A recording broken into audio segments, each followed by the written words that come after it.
All right, so drivers getting suited up. We're getting ready to get back into our top alcohol funny car first qualifying session. A momentary pause for the cause there, if you will, as Mother Nature blew over the top of us, decided to wipe her brow a little bit as she blew over.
All right, it takes a moment or two to get the drivers strapped in. And now we're back to life. Mustangs a pair coming at us. Wayne Butler. Wayne has been on a bit of a abbreviated tour this year. Only one national event, or excuse me, about 3 national events and a divisional. Chris Foster's been a little bit more active.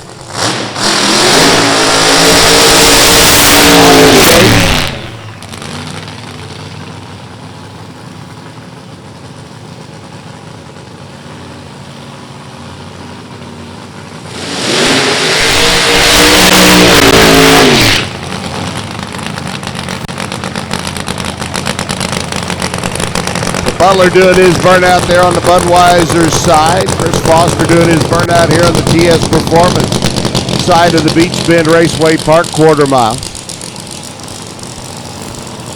We said Foster coming off of a weekend last weekend up in Brainerd, Minnesota, where they were dealing with a 25-mile-an-hour plus tailwind, chilling air. Just a cold, cold, nasty day on Sunday Eliminations Day. But they went round. They garnered the points.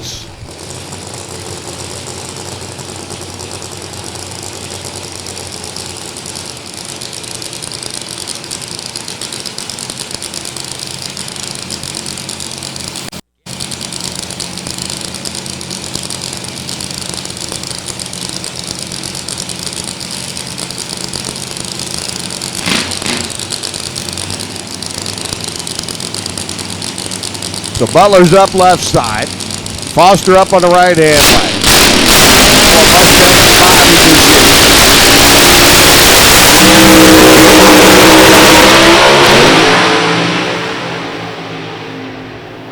Wow. 564, 252. Nice lap, Chris. 644, 218 by Wayne. And let me tell you, Chris Foster had his hands full. I mean, that was a driving job going down the racetrack. Car came off the line. Moved a little bit towards the left-hand side of the groove. I don't know that he ever lifted, ever pedaled in any way, shape, or form, but he stayed with it. Got down the racetrack. 564 for the number 1 spot for now. Andy Bowl rolls in, the runner out of Wisconsin, the Hedman Competition Products machine.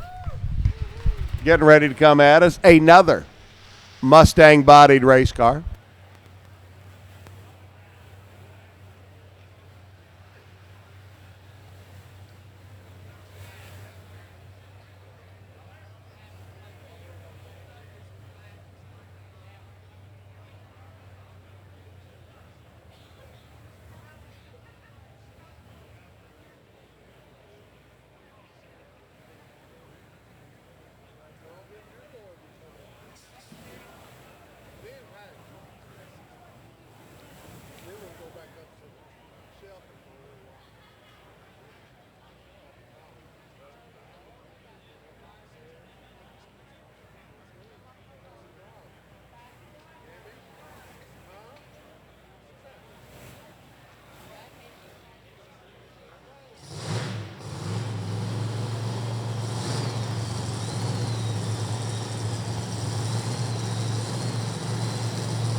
Interesting to look at what these two drivers have done so far this year. It has been, they have virtually mirrored each other in events attended.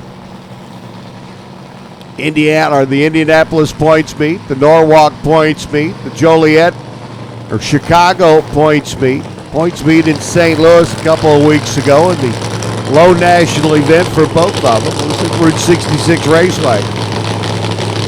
Outside Chicago, Joliet, Illinois. But all absolutely identical schedules so far in competition this year. All at the wheel, the Hedman competition headers. Entry there on the left side. Raymond Drew over here in the right lane out of Hills Corner, Wisconsin. We've seen the 564 go down from Chris Foster. They know that the cloud bank has been rolling over the racetrack. It is not as hot as it could be. And they got a combination in that will accept what they're going to run, like Chris Foster did. That's a pretty stout number to come out and run. First lap down the racetrack. And to keep that string alive from their rounds of competition last week up in Brainerd, albeit under much different weather conditions.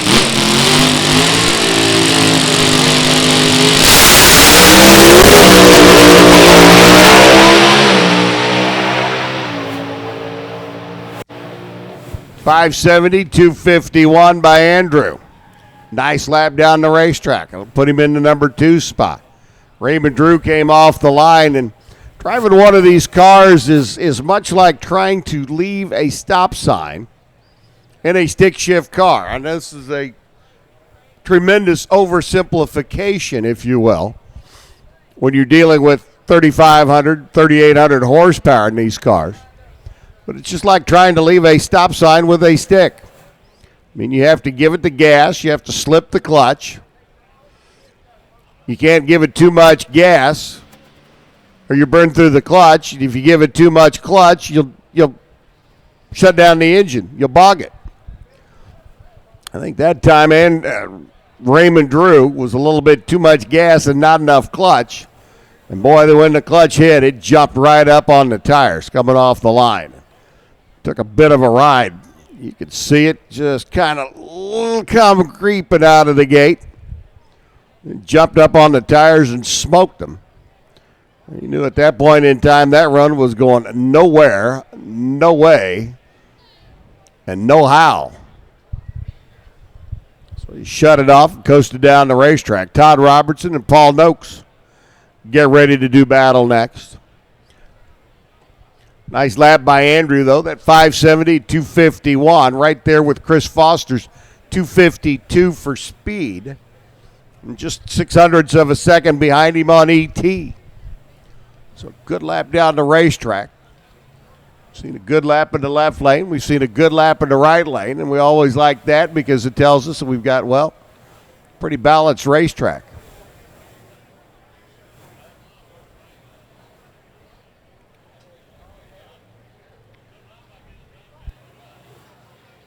Paul Noakes out of London, Ontario, Canada.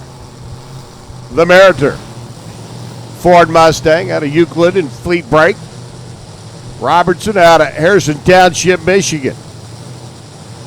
The Aeroquip entry. Monte Carlo bodied car on the right side here for Robertson.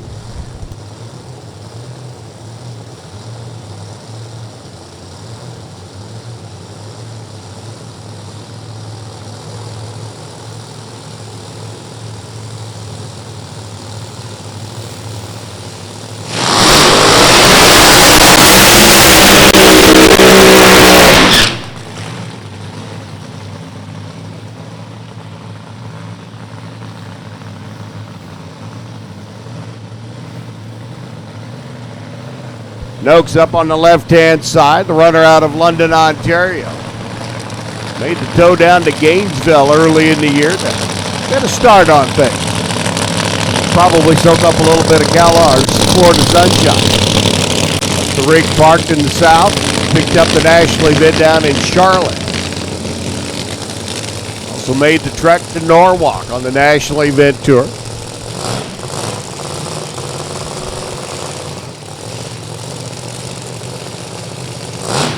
Robertson started everything off. Pretty good opening race in Indiana at the point speed.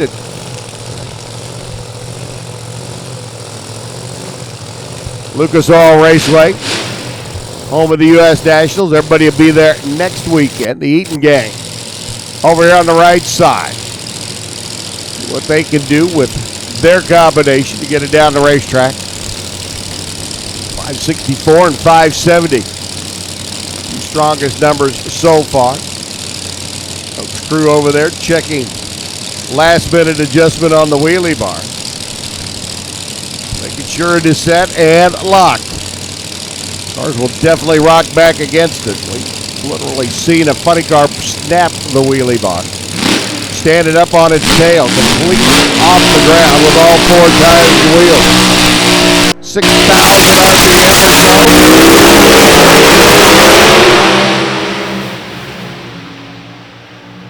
so. Robertson 577, only 237. Look at the numbers for Noakes, 574, 251. You can see Robertson's parachutes coming out before he ever got to the finish line. So Robertson 577 will put him into the number 4 spot. Noakes into the number 3 spot with that 574. Chris Foster still leading the pack at a 564. The bump now up on the scoreboard, a 1053. That was Rob Feister's first car down the racetrack pass.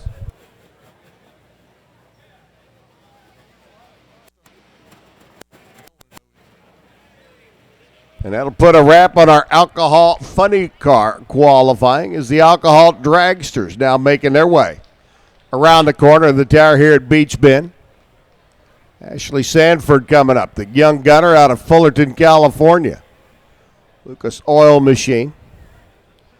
Interesting chatter on the internet websites today after a couple of interesting after an interesting announcement yesterday. Don Nolan on the left-hand side, the runner out of Kentucky. For Vazone RV, Renegade Oil.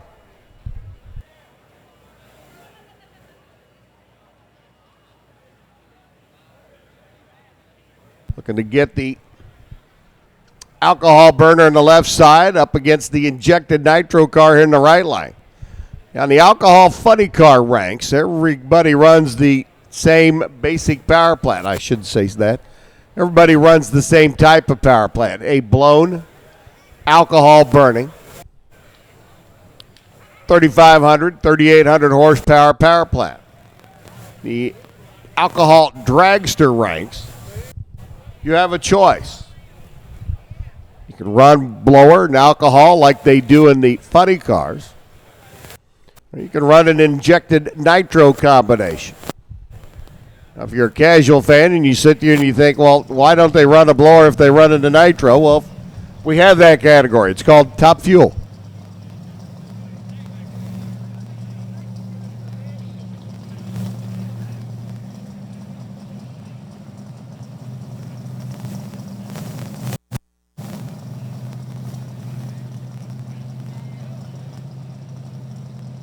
The thought process between the two types of power plants, the injected nitro cars, the nitromethane carrying a little bit of oxygen in with it. The alcohol cars that can use the blower up on top to force more air and fuel mixture into the power plant.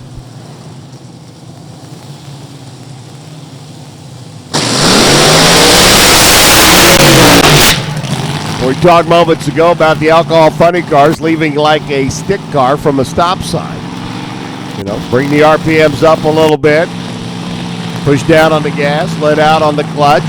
Don't want to give it too much gas, don't want to give it too much clutch. It's a balance. Same in the alcohol dragster with the blown alcohol engine. In the nitro-powered entries, the injected nitromethane burning cars like Ashley Sanford. Over here on the right-hand side of the racetrack.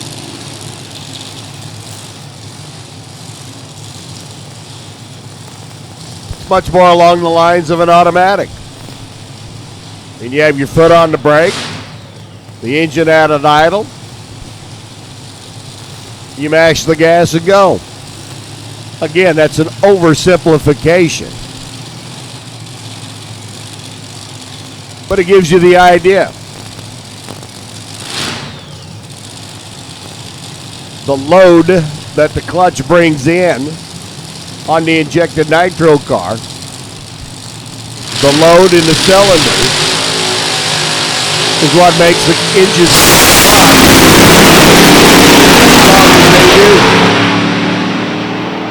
Ashley Sanford, 5:57, 270 miles an hour. Very late parachute down there for Ashley.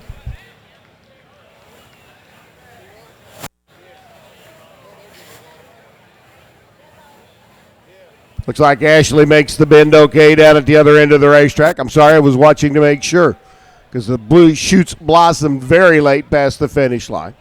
But Ashley goes 5:57, 270. Don Dolan there on the left side.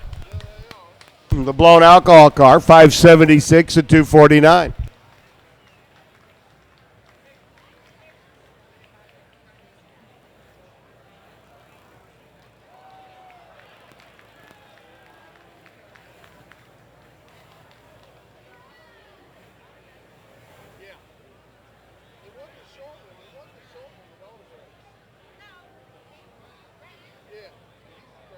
Jared Dreher getting ready to come up alongside Randy Meyer.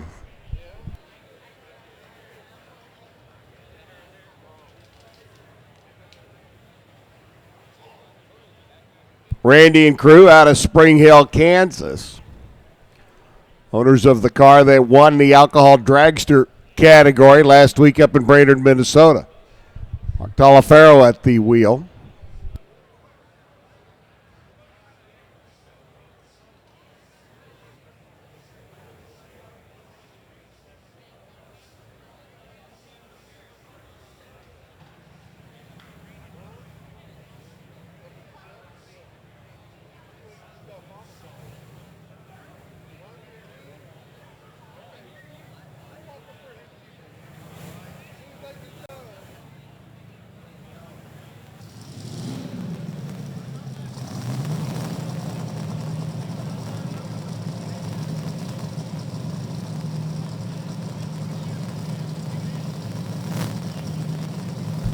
Supercop needs you to the lanes, please. Supercop needs you to the staging lanes. Supercop, one and all. Supercop needs you to the lanes, please. Jared Dreher, left side, Indiana base runner. A pair of injected nitro cars. They fire them up on gasoline to build a little heat in the combustion chamber. Once the engines come to life, they shut the gasoline off, like a switch on the lever on the back of the motor. Start dumping the nitromethane in. Now you start to see the cackle. The fuel.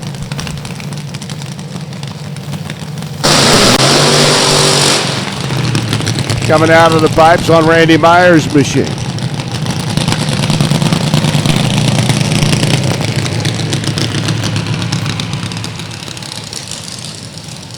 Supercop needs you to the lanes, please. Supercop needs you. Staging lanes, please. Staging lanes in front of the tower. Time for your final time session. Supercop needs you to the lanes, please. So Jared Dreher, Randy Meyer. Randy, a Central Division champion in the past.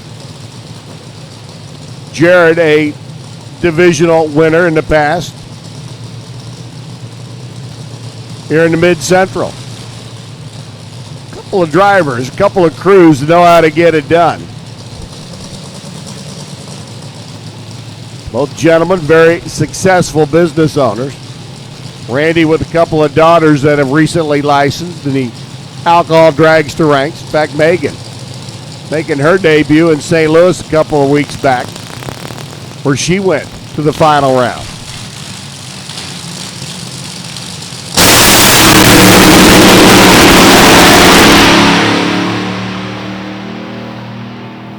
5:35 and a 5:32. Wow, nice laps both sides of the racetrack. Jared Dreher to the number 1 spot, 5:32.4 at 269. Randy Meyer to the number 2 spot at 5:35.7 at 267 miles an hour. Again, Super Cop needs you to the lanes, please. Super Cop to the lanes. Hey, put your hands together for that little PT Cruiser going down to get Jared Dreher. Nice lap, 5:32, 269, and these are not what one would consider and call prime time conditions. Temperature's a little warm, the humidity's up there a bit. Yet the car's still able to just muscle their way down the racetrack. As Jeff Veal and Marty Thacker roll in next. Jeff, one of the injected nitro contingent. Marty, one of the blown alcohol contingent. Let me tell you, both of these cars can certainly get down the racetrack at a very rapid rate as well. Call goes out to fire the next pair. Spin them over. Injected nitro cars running an alcohol car will always fire first. Takes just a little bit longer for them to build a little heat inside the engine.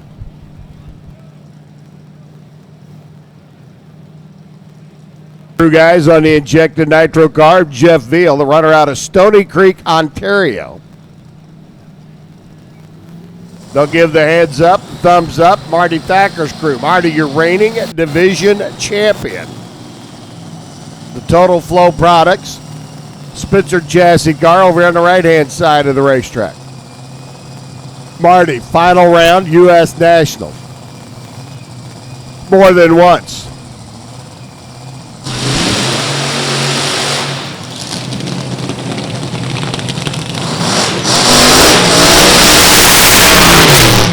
Marty Thacker, the U.S. Nationals champ, more than once.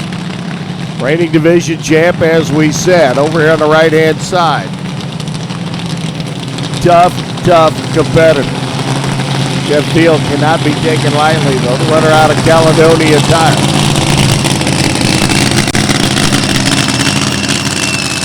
A Murph McKinney built a race car there on the left side. Mark Spitzer building the hot rod for Thacker over here in the right lane. Again, Super Cop needs you to the lanes, please. Super Cop needs you to the staging lanes, please. Come on. Super Cop needs you to the lanes, please.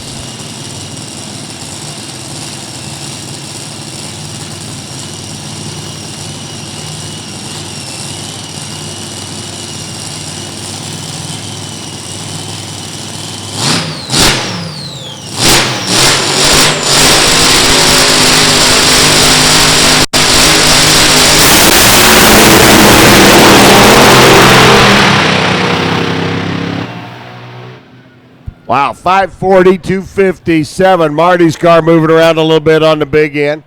Jeff Veal's machine, you can see it struggle a little bit.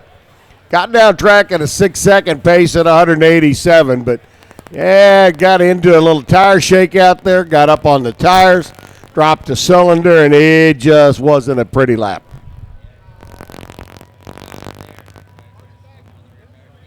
So Veal goes on to the qualifying sheet. Marty Thacker goes into the number 3 spot. Like our top alcohol funny cars, we will qualify the Quick 8 in the top dragster category. We've had 6 down tracks so far. We're going to set the field with the next pair, Brandon Boer and Mia Tedesco. Coming up, Boer and the gang out of Illinois, the AB Construction Goodson Racing entry. Another blown alcohol car.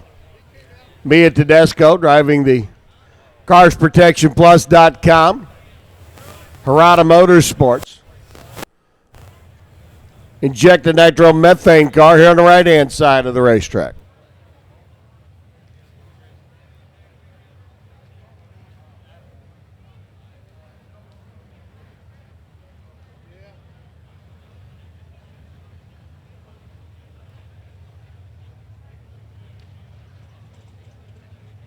Waiting for the chase cars to clear the top end of the racetrack. The over-the-wall gang giving a check of the racetrack. Call goes out to fire the next pair. Mia Tedesco, who has been on a almost unstoppable tear this year here in division competition, also picking up wins on the national event level this year as well.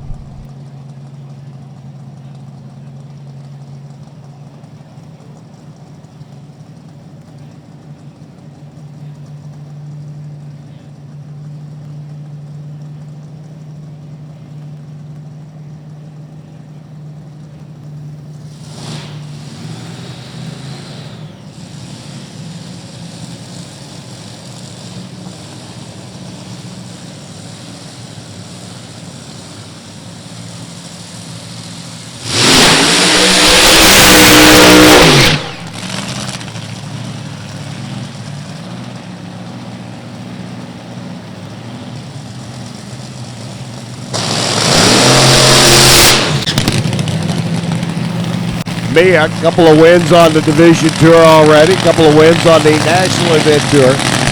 Actually sits third in the points standing on the national points challenge, chasing only Chris Dempsey and Joy Severin.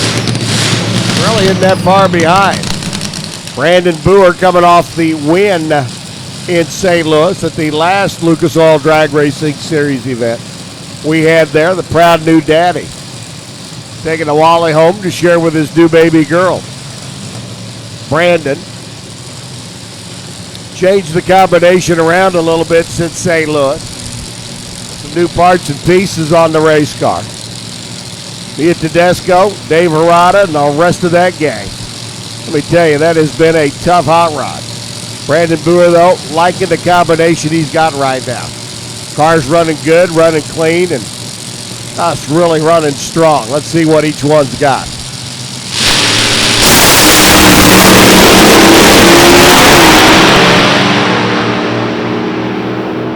Nice side-by-side for you there. 542 Brandon at 268. 535 by Mia at 272 miles an hour. Talk about being along for the ride down there. 272.12. So Jared Dreher, after one session into the books, number one qualifier. Me in the number 2 spot. Randy Meyer 3, Marty Thacker rounds out the quick half of the field. Then it's Brandon Boer number 5, Ashley Sanford 6, Don Nolan 7, and Jeff Veal, your number 8 qualifier. Super Comp, you should be in the lanes. You're coming up next. Super Comp, final time trial. You're in the lanes. You're coming up next. It's all about you. Super Cop. Need you to the lanes, please.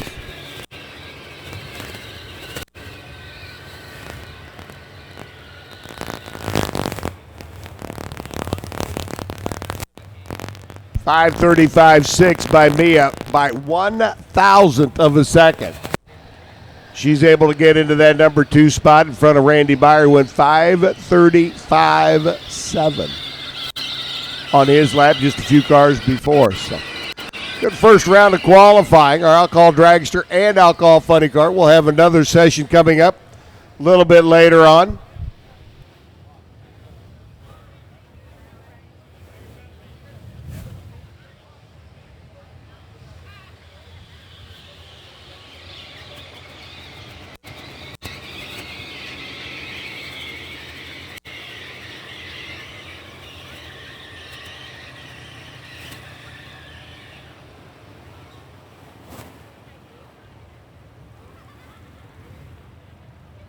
Again, Super Cop, you should be in the lanes. Super Cop needs you to the lanes, please. You're not there yet. You're late.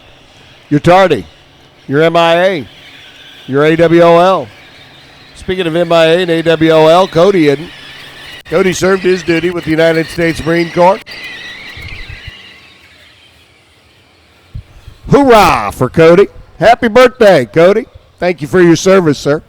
Super Comp final time trials getting ready to come at us. After that, it'll be round 1 eliminations coming at us in our Super Street category, followed by stock. It's all going to be coming up quick. Warren Evans going to slide in, take over the Super Cup. Final time trial session. I'm going to go see if I can find something to medicate my throat with because, well, it's that time of the day.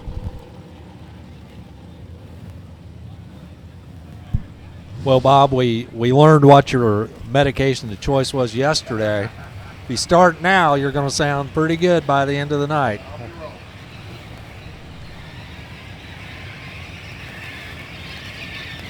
Comes in a bottle in a velvet bag, right? That is the stuff. So as they call it, the shuffle going on out there on the starting line where they run the sweep and the drag. Time or two. Get some stuff cleaned up out there.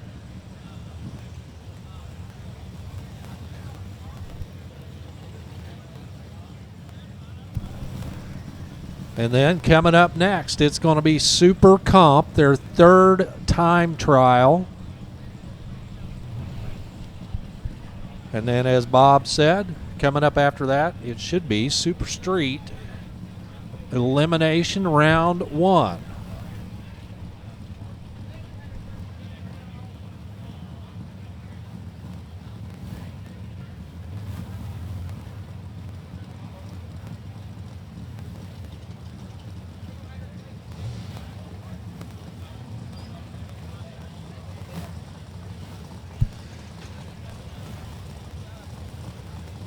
First pair pulling into the water box right now, and as my old buddy Nick Agresta, a long-time bracket racing announcer, would say, this is a classic confrontation. The open cockpit car alongside the full-bodied car. Left side, Budweiser Lane out of Lima, Ohio. That is Bill Rudy driving the Race Tech chassis dragster for Ohio Crankshaft. Next to the split window 63 Corvette out of Manchester, Kentucky, driven by Tyler Allen. And youth and experience both served here on the starting line. Mr. Rudy at 72 years old. Tyler Allen, computer says 16. Getting set to stage up in the TS Performance lane.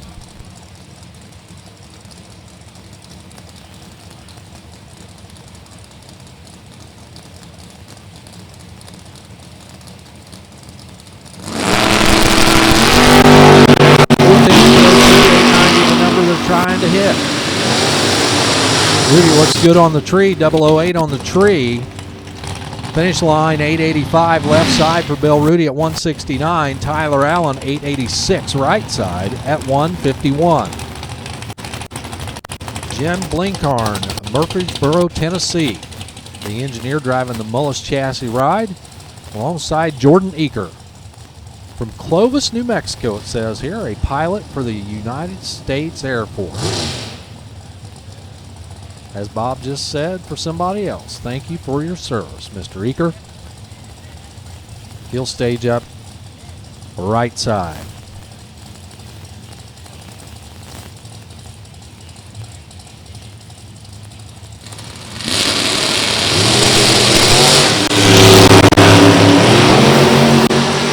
Eaker, 002 on the tree. Finish line says Eaker 887 with a 4 at 167. Jim Blinkern 886 at 161 left side. Tim Papp pulling up now. Timmy out of Charleston, Illinois. The Oakley Motorsports Dragster. It's American chassis entry. Alongside Kathy Fisher. If you want to go Super Comp Racing, go see Kathy and Kevin. The car you see on the right side of the track, the K&N Borla Exhaust Ohio Crankshaft machine, is for sale.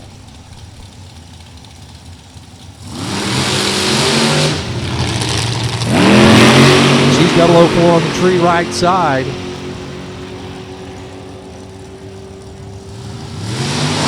She's 889.5, 173. Timmy 886, 175. Michelle Furr pulls up next. Left side of the track out of Galaxy, Virginia. Another racer getting some support from Ohio Crankshaft along with Quick Fuel and K&N. It's an undercover chassis car alongside Johnny Deacons out of Louisville, Kentucky. And his occupation, he is a designer for Quick Fuel Technology. His Suncoast dragster staging up right side.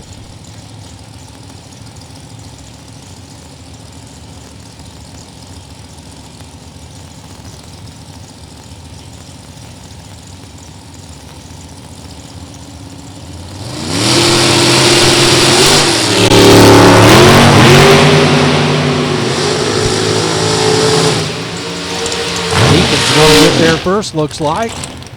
I was wrong. 886 for Johnny Deacons at 167. 888 for Michelle Furr at 168. Raymond Miller pulls up now, number 8 in the world last year. Out of Spring City, Tennessee. The Miller race cars ride. My guess is he can build you one just like that over there on the left side if you like it. Rose Richardson alongside out of Woodburn, Indiana. The P&R Express. Advanced chassis, big block, Chevy powered dragster in the TS Performance lane.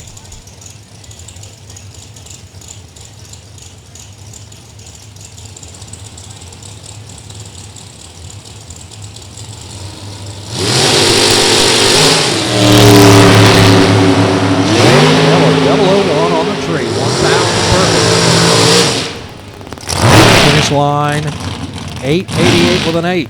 At 186 for Ray Miller. Rose Richardson 885 at 172. Trying to figure out these conditions. Must be changing a little bit out there. Scott Vandewalker driving the Viper. That's the door slammer left side for Quick Fuel Technology alongside Trini Crisoni out of Raceland, Louisiana. Crisoni Racing. It's a Mullis car, right side. I'm told that is a stick shift Viper, so yanking the gears. Now, it's rare to have a door slammer in Super Comp, rarer to have wheels up start there. And he is hustling right down the left side of the track. Scott Vandewalker, 892 at 160, got it figured out. For Trini Crisoni, how about an 886 right side. Kevin Brannon, another heavy hitter, number 5 in the world last year, out of Boiling Springs, South Carolina. That's a Maddox Race Cars chassis, 655 cubic inches of bow tie behind him. Alongside Logan Watson from Uppatoy, Georgia. The Watson Racing American chassis entry.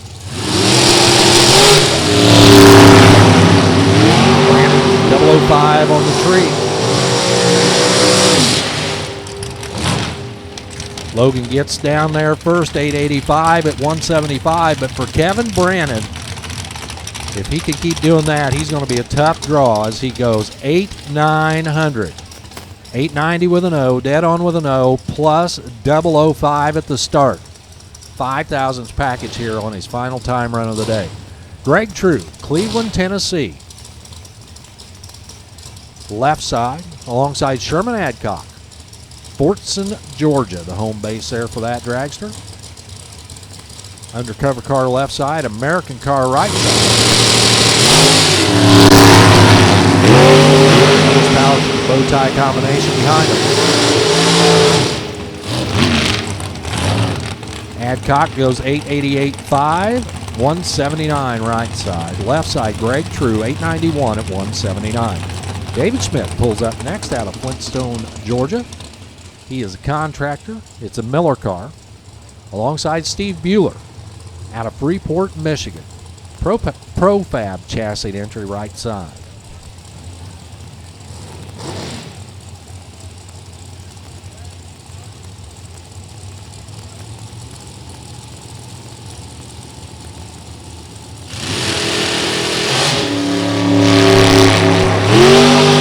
Bueller never leaves the starting line. Schmidt hustles down track. 884 at 174. Not sure what's going on here for Bueller, but he still sits in the beam, still has green light.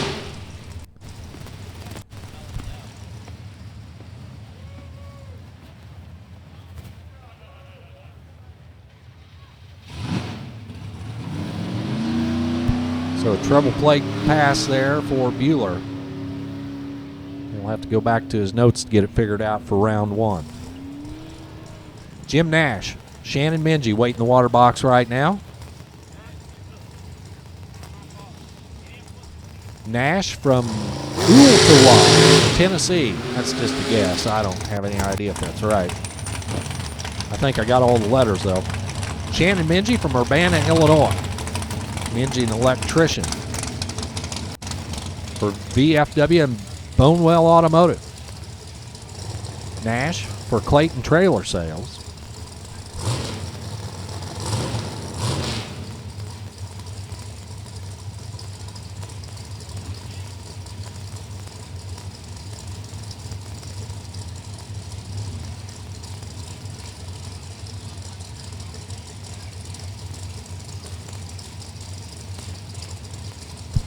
Nash is in. Mingy follows.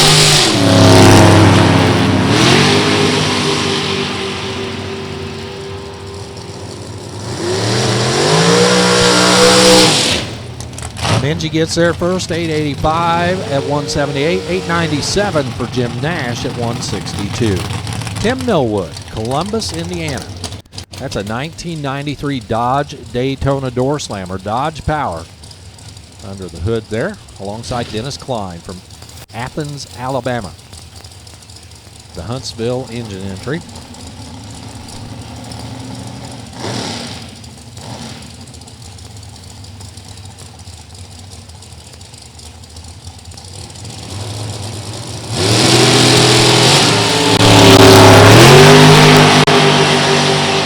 Door car out in front. Here comes the dragster, charging hard.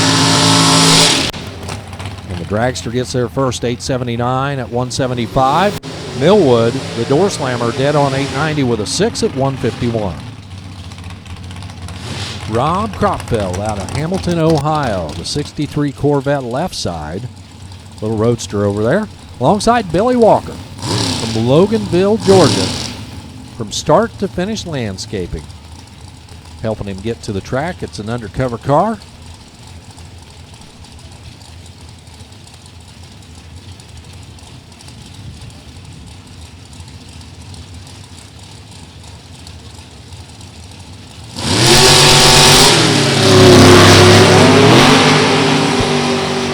Kropfeld better at the start. The little roadster out in front. Here comes the dragster. Finish line dragster crosses first, 886 right side at 167 for Billy Walker. Rob Kropfeld 890 with a 7 at 156. So our racers getting them all dialed in here before they go into round 1. This is their final time trial session of the day. Kendra Reinshield out of Brookville, Indiana. For Fast Lube and Armor Paving and Sealing. The American Race Car chassis entry alongside Madison Ellison, the young lady out of Central City, Kentucky. Out here for Collector Tethers. That's an M&M car. 615 cubic inch bow tie power plant behind Miss Madison.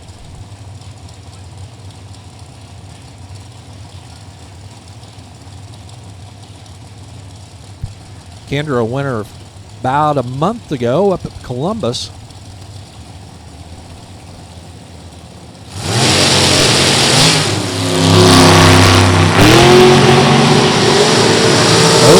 Stopping down the tree, 004 left side, 009 right side. 895 at 167 for Kendra. Madison, 897 at 165. Tony Helms up next out of Ringgold, Georgia. The undercover car left side of the track alongside my old buddy Derek Beech from Pataskala, Ohio. American car over here right side. And he is the Vice President of Marketing for the PDRA. Got that big sticker on the side.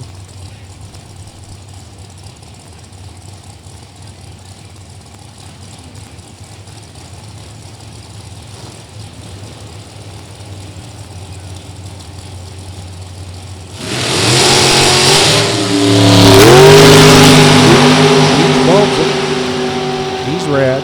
Helms is green. 888.9 for Derek Beach at 170. 889.0 at 178 for Tony Helms. So both of them got to work on it just a little bit before they go into the next round. Steve Hoyt pulls up now. Steve and Jan's dragster out of Fort Wayne, Indiana, alongside Ray Connolly. Those single digits tell the story. He's number 9 in the world last year. Elyria, Ohio, the home base for American Race Cars, Dart, Hoosier, and Mosier Engineering. He'll pull up on the TS Performance side of the track.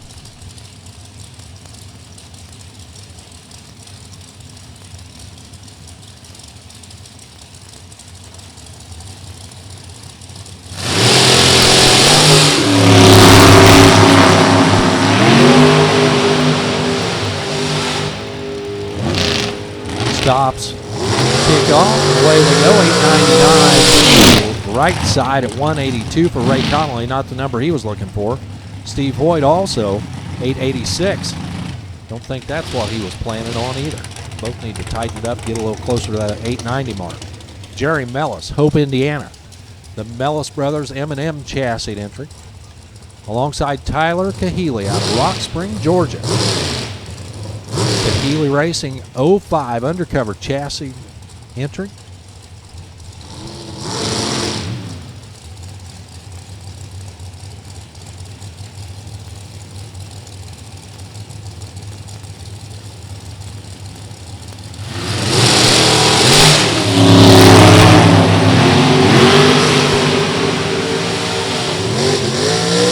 As they head down track, it's going to be an 891 at 180 for Tyler Kahele, 894 at 162 for Jerry Mellis.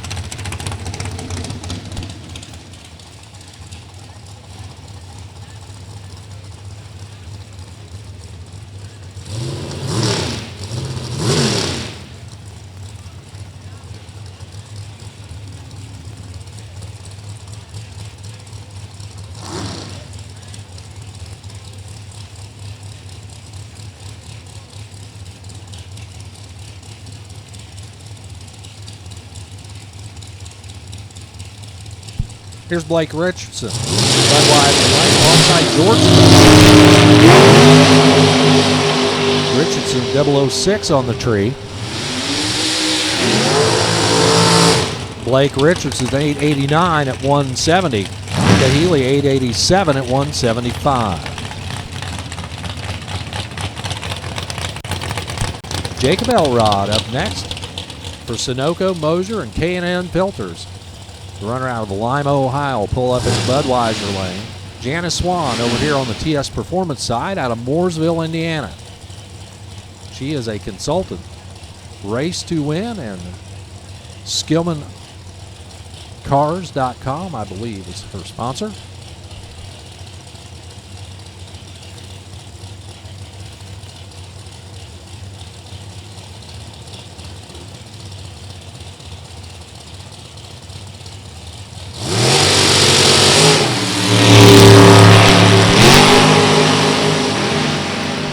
Elrod is red.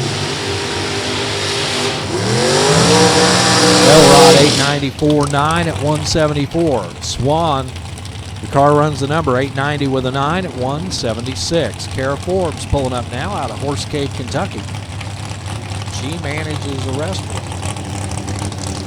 The American Race Cars machine alongside Megan Straswig, the high school student entering her senior year. For dragstersforsale.com, her American Race Car chassis entry pulls up TS Performance side.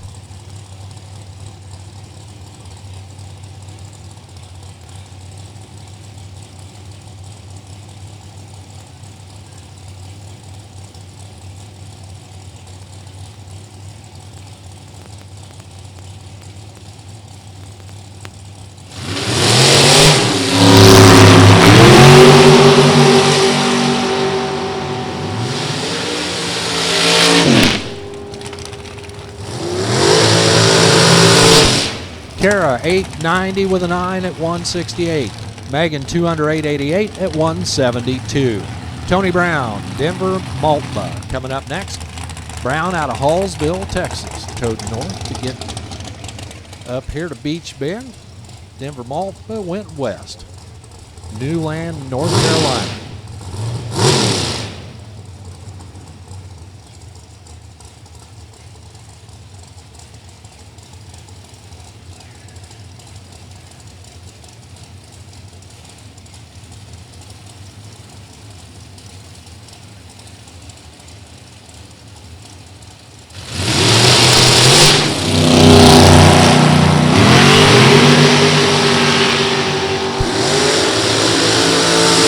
Finish line. Tony Brown gets there first, 891 at 184. Malt the 3 off, 893 at 180. Jack Collier, West Monroe, Louisiana. For Manpower and Collier Racing. The dragster will pull up left side. Rich Bernier of Virginia Beach, Virginia, pulls up right side. Ed Quay built the car in the TS Performance lane.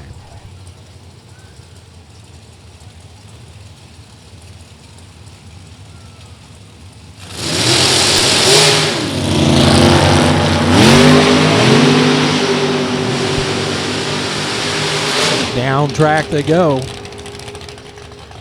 890 with a 5 at 168 for Rich Bernier. He'll like that. 891 at 182 for Jack Collier. He's got something to work with. Robert May out of Dothan, Alabama. He is a steel worker, driving the Miller chassis machine alongside Joey Tankersley out of Elkton, Tennessee. For Tankersley Pulpwood, that's a 1970 Pontiac GTO with Pontiac power under the hood.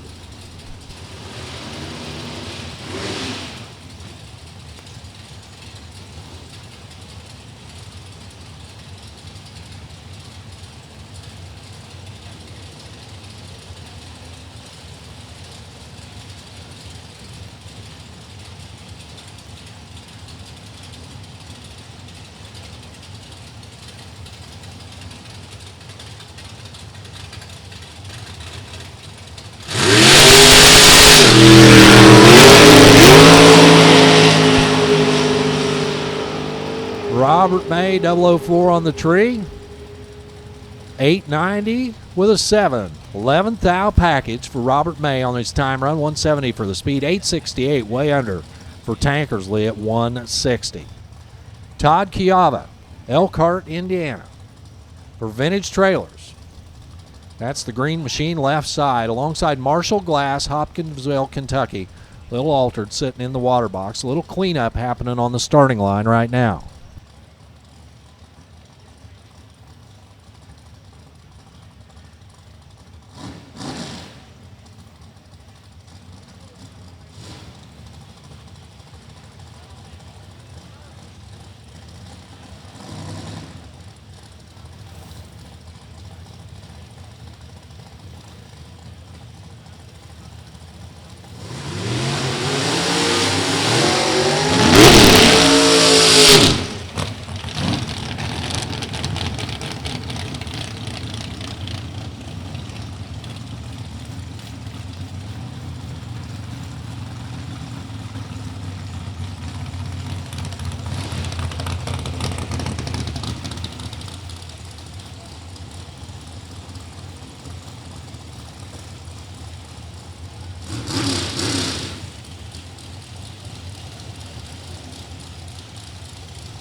So Chiava and Glass pulling in.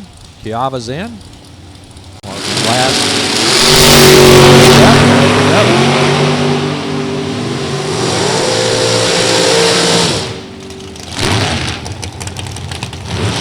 How about the little altered over there? 890 with a 9 at 151 for Marshall Glass. Todd Chiava, 889 at 167. Two more backing up from their burnouts right now. Left side out of Alabaster, Alabama. That is Carl Watts. Right side out of Batavia, Illinois. That is Jim Jarakaris.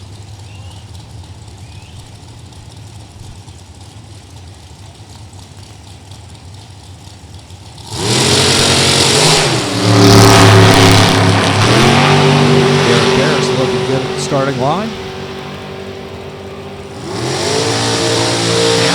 finish line. He's 891 at 175. Carl Watts 889 at 177. So they're honing in on that magic 890. Lots of people been on just either side of it here today. Their round one will be coming up, and they'll have it all tuned up and dialed in. Jeremy Mason, Waco, Kentucky. Budweiser side of the track for Ohio Crankshaft. That's a Miller car. Alongside Angela Neely from Alvaton, Kentucky. Purchasing manager.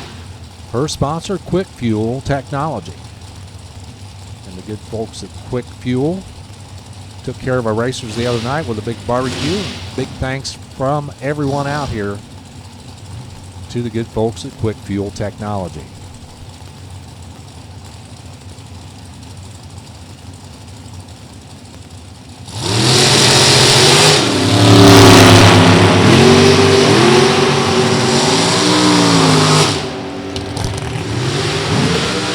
Finish line says 890 with a 3 for Jeremy Mason. Dead on with a 3 at 176. Angela off pace 905, 162 for the speed. Jason Lynch, Pleasant View, Tennessee. Racing Jason for Cars Protection Plus. The American Race Car Chassis Ride will pull up left side. Alongside Eric Wilkerson from Seymour, Indiana. He is a lab technician for Jaws Racing. Racecraft chassis entry. Both of them with that big block Chevy Power behind the driver.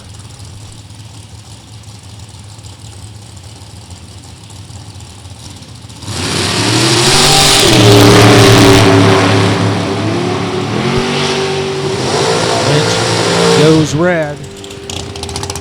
That's all right. Get it out of your system now. 891 with a 5 at 179 for Jason Lynch. Eric Wilkerson, 893 right side. So Riley Ledbetter out of Forney, Texas, right side of the track. And he's the answer to the trivia question, who lost the glove yesterday, Bob? It's the guy on the right side, Riley Ledbetter. I guess he figured it out.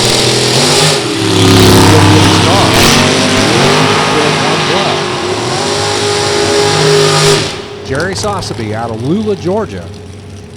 And he's 890 with a 7. Jerry Sossaby dead on with a 7, 157. Ledbetter 3 off, 893. Right side. Greg Krause out of Escondido, California. He's in sales for Mazier.com. Been doing this for 30 years. Alongside Jimmy Stahl out of Boone, North Carolina. Both of them meet here in the middle of the country. Let's stage them up. CNS Racing for Jimmy Stahl. It's a Worthy car left side, American car right side.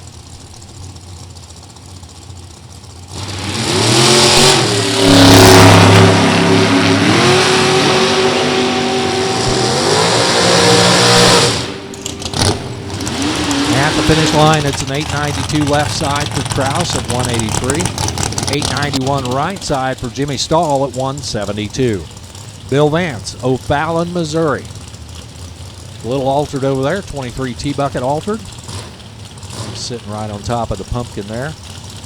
Alongside Tommy Phillips, number 3 in Division 4 last year out of Forney, Texas. For K&N Filters and CBS ArcSafe. He'll stage up right side.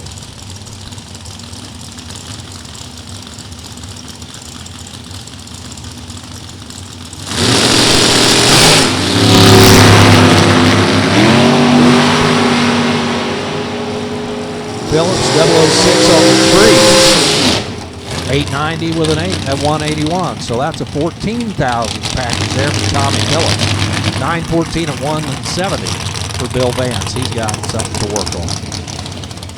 Tommy Mattingly, Louisville, Kentucky. That is the yellow and orange and purple multicolored dragster in the Budweiser lane alongside Glenn Julius out of Indianapolis, Indiana. The undercover car over here for the entrepreneur. He's his own boss. Unless he's married.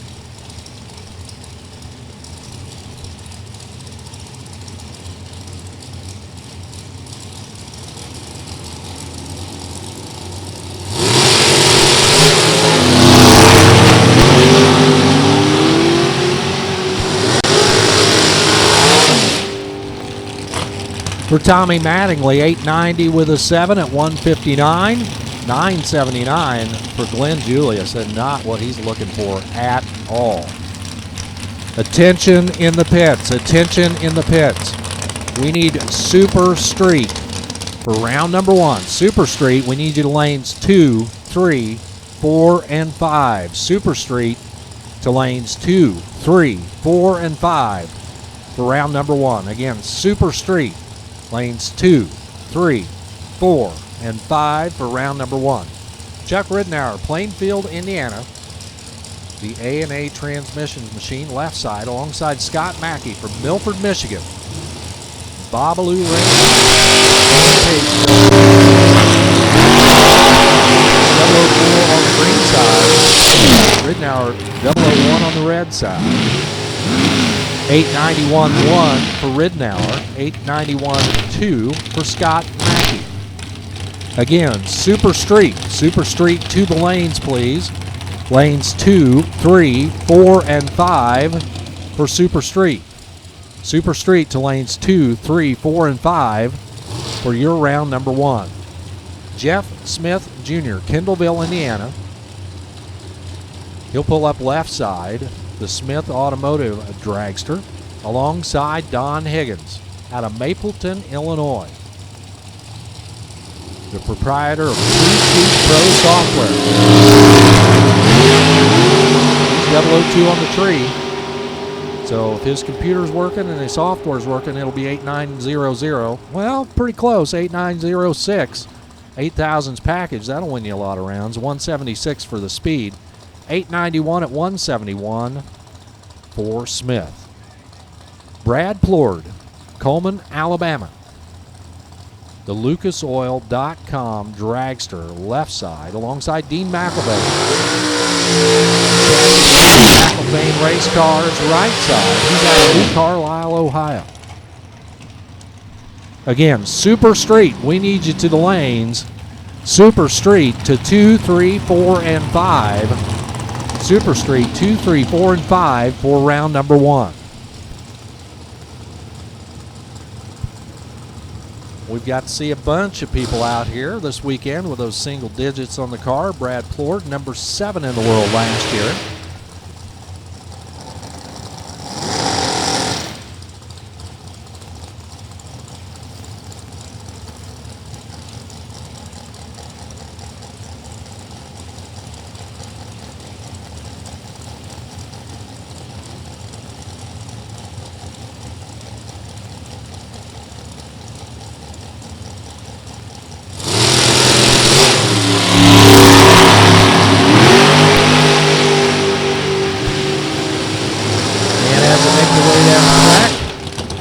To get theirs on the left side, Brad Plord 884, 600 at 177. McElvain 892 at 178 right side.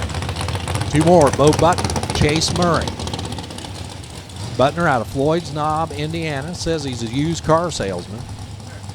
Not sure if that's exactly true. Chase Murray out of Orange, Texas. It's a Miller car right side, McElvain car left side.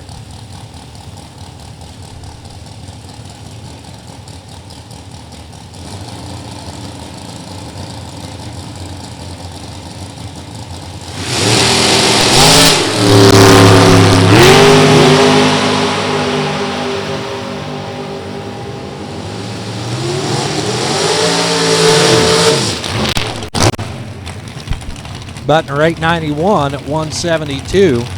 Murray 1,000 too quick 889 over here in the right lane. Brian Browning out of Richmond, Kentucky. He'll pull up in the Budweiser lane, left side.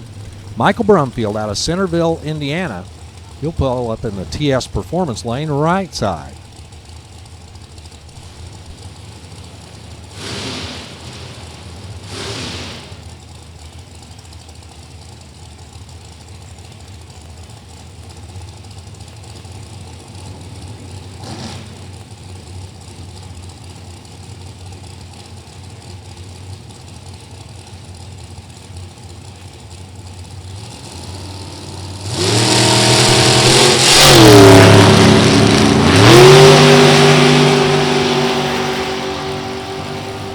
007 lights both sides.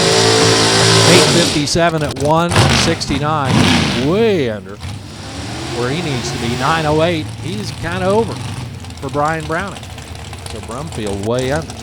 Right side. Rick Hughes. Fishers, Indiana for A&A Transmissions. He'll pull up left lane.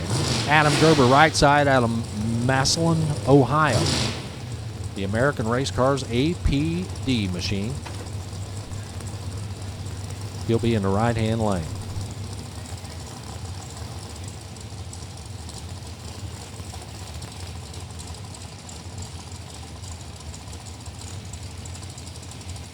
Again, Super Street to 2, 3, 4, and 5.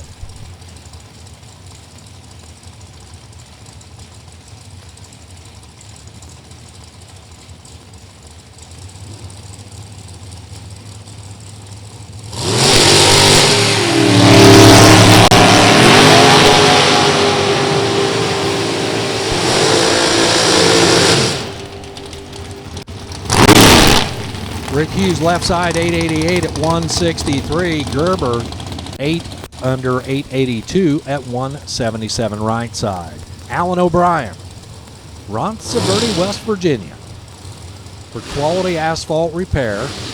You saw him in Top Dragster with that Rambler motored machine. Here he is in Super Comp. Guess what? He must love those AMCs because he's got another American Motors power plant behind him here, alongside Justin Mosier out of Portland, Indiana. Right side of the track.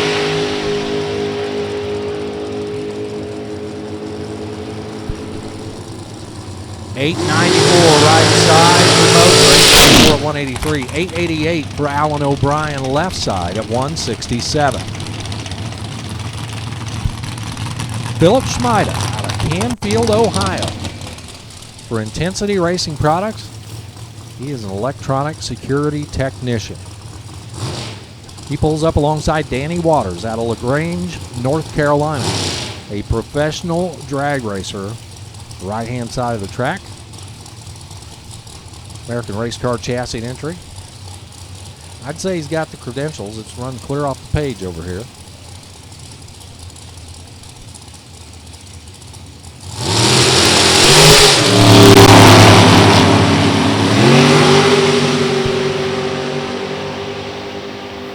Trucking down through there side by side. 885 left side for Philip Schmida at 180. 892 right side for Danny Waters at 178. And they just keep coming around the bend. Super comp cars as far as the eye can see here in the town.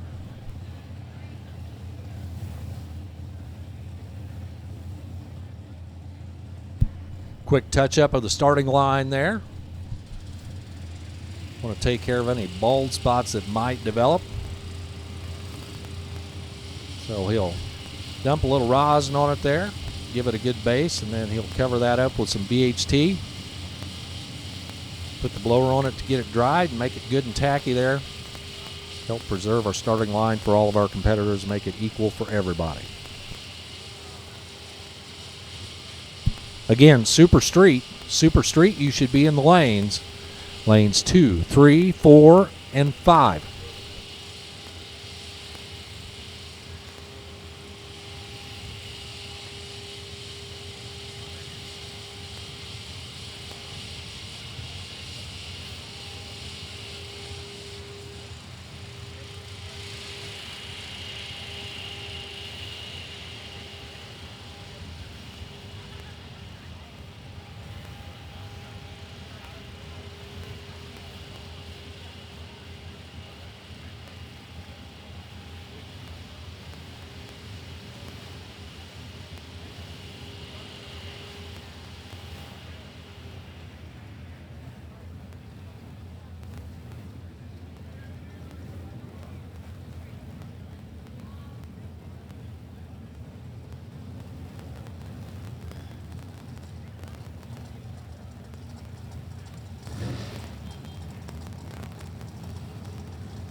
Your next pair approaching the water box right now. It's Steve Collier for Manpower and Collier Racing out of Benton, Louisiana, alongside T.J. Coleman out of Tallahassee, Alabama. I don't know how close those two cities are to each other, but I bet they've matched up on a drag strip a time or two before.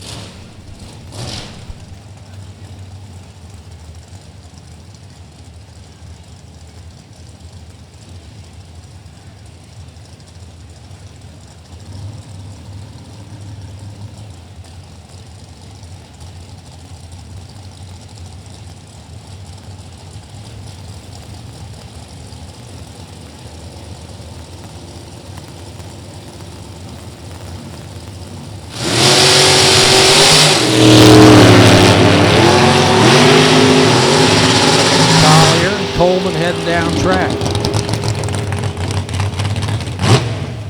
Coleman gets there first, 885 at 161. For Collier, 892 at 181. Mike Eggleston, Highland, Illinois. Just up the road from where we were at on our last stop there, Gateway Motorsports Park. John Sickish alongside from Belmont, Ohio. Eggleston, a mechanic. Sickish has already hung up.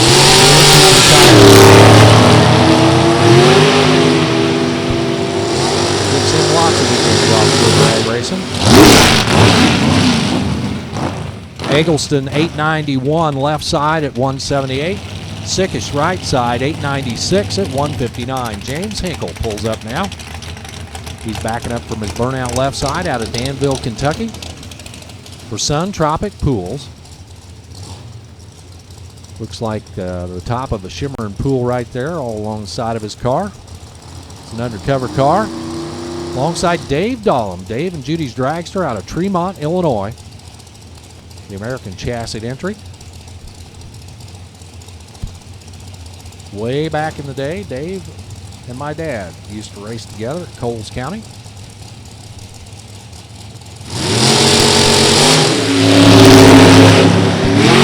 Dahlem 006 on the tree. And he's setting the pace down there, 891 at 178 for Dave Dahlem. James Hinkle off pace, 949 at 156. Not at all what he was looking for. Troy Stone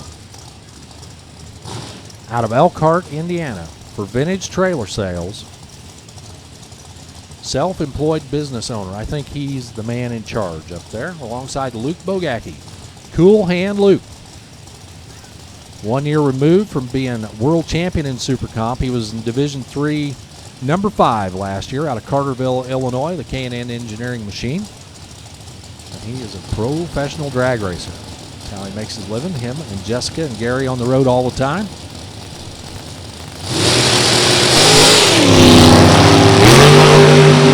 He's got the 3 figured out, 003 up here. 892 at 179. 887 for Troy Stone at 175 for the speed. Danny Nelson, Batesville, Arkansas. He builds those racecraft chassis race cars alongside David Forbes from Horse Cave, Kentucky for Lucas Oil. E3, K&N and Fast Tech. He'll pull up right side.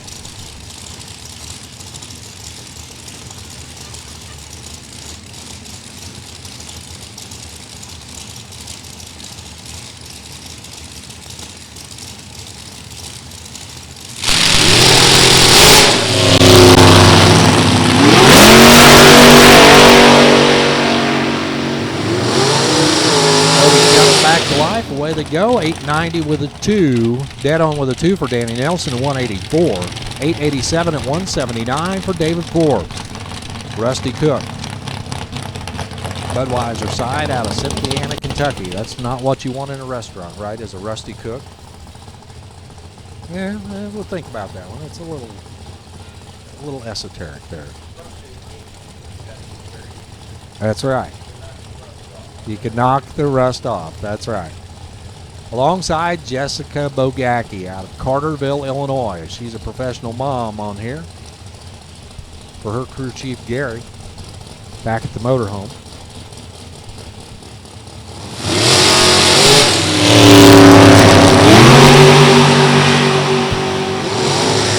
Jessica better at the tree. 890 with an 8 at 168. 27 thousandths package. That's pretty good. Greg Camplain, Brownsburg, Indiana. The Camplain Machine Company Spitzer chassis machine. You saw him earlier in Competition Eliminator. Here he is pulling up in Super Comp alongside Ricky Ship. Needham, Indiana. The Ship Racing Ken Keir dragster.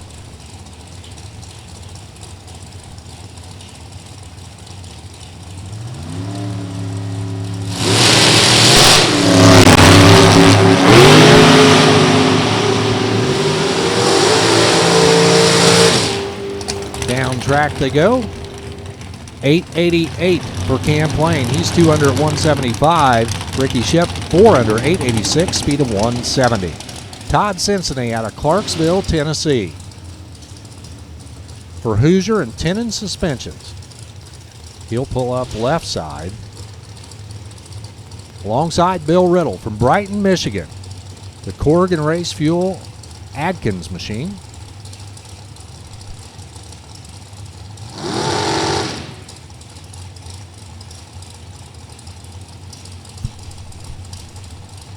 Bill Riddle, the money winner yesterday in Super Gas in the Draw RFC Super Shootout presented by Mosier Engineering. He took home the money.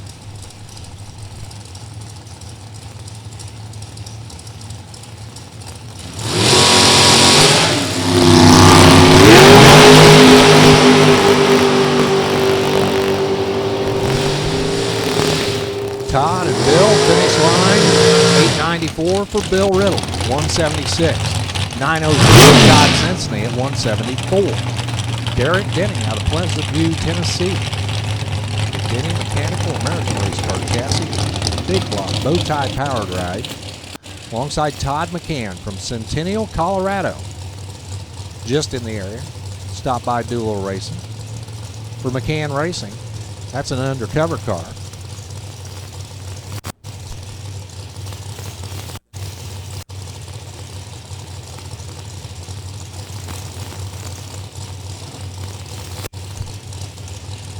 And the lanes are growing short of Super Comp cars. I think we're down to our final few.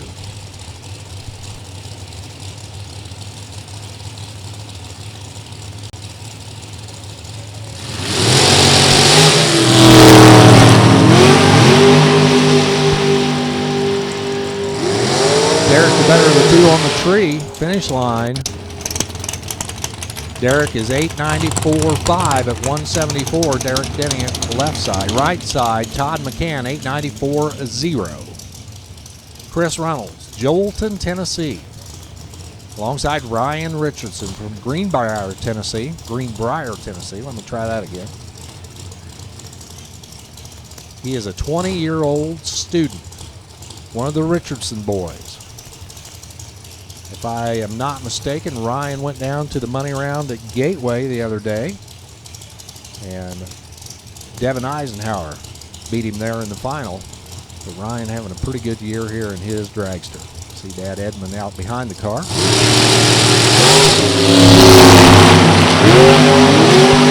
Red light left side, green light right side.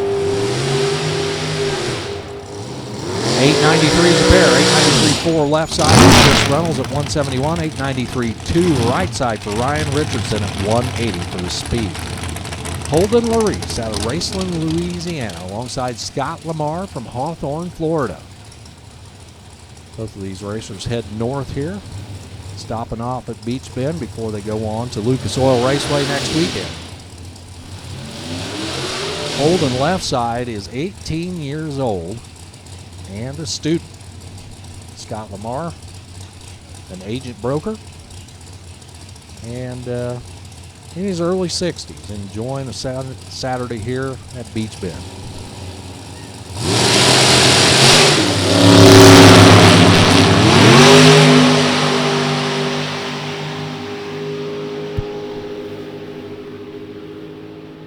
They'll shut him off 896 left side for Holden Larice at 182. Scott Lamar 888 at 177. So that will wrap it up for time runs for Super Comp. Next time you see them will be their round number 1. Coming up next, it is round number 1 for Super Street. They set at the ready line right now. Quick touch-up of the starting line before we go into round 1 competition.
All right, it's racing for real here in Super Street. 2 go down, 1 comes back.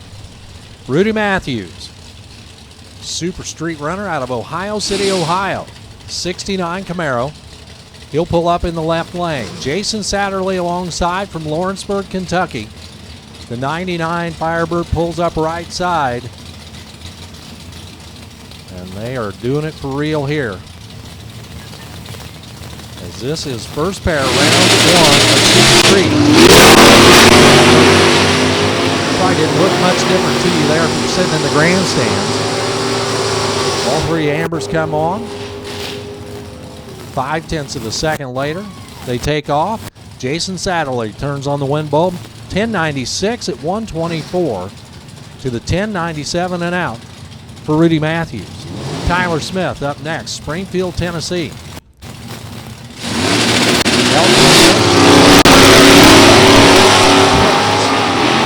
Round Hill, Kentucky. And Smith, the better package. He's 005 on the tree, 1 off 1091 at 141. Terrence took the stripe. He's 2 quick, 1088. Tom Head, Highland, Illinois. He'll come up here in the Roadrunner. The Mopar alongside Zach Running out of Lapeer, Michigan. I think I've heard of that guy. Comes by it honest. Part of the Running Racing family. 87 final. Wheels up there for Zach Running. Sets him down. He's hustling towards the big end. Here comes the Mopar. Zach, 3 too quick, 1087 at 120. A little too much wind stripe for him. 1093, good enough for the win for the Mopar. Connie Rudy comes up now for Mosier Engineering. 75 off left side alongside Ron Foss out of Lucas, Ohio. The Jackson's Racing engine machine. It's a good thing I don't get paid to do this. 1102 on the 1090, good enough for the win for Connie Rudy. 136 for the speed. 1105, too far off for Ron Foss. Gave it up on both ends of the track. Chase Batt, Muncie, Indiana, comes up now. The Sunset Motors Camaro alongside Frank Jenkins. That is a 1963 Pontiac Le Mans. Don't see too many of those around anymore. The orange car and the green car. Which one's going to get the flashing light at the end? Well, the orange car went 001 on the tree, but broke out by 5. Chase Batt broke out by 3. The double breakout win to Chase Batt. Scotty Reinshield comes up now, defending category champion in Super Street for Division 3. Reinshield out of Brookville, Indiana, for Fast Lube, McLaughlin Oil Company. The Corvette pulls up in the left lane. He is a former national champion 2 times over in junior dragsters, alongside Robert Armbruster from Clinton, Kentucky. The Oldsmobile Calais pulling up right side. Neither driver too anxious to stage. Armbruster pulls in. Ryan Shield follows.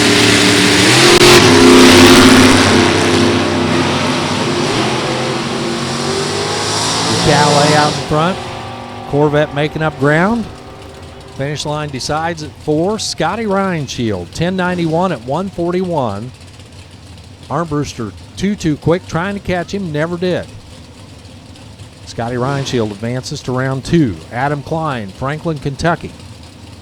He's trying to go 1090 in his wagon alongside Alex Miller. He's trying to go 1090 in his Monza. Miller out of Mansfield, Ohio. Klein, the Kentucky runner. Miller, another one of those Division 3 champs in Super Street. He did it back in 2009.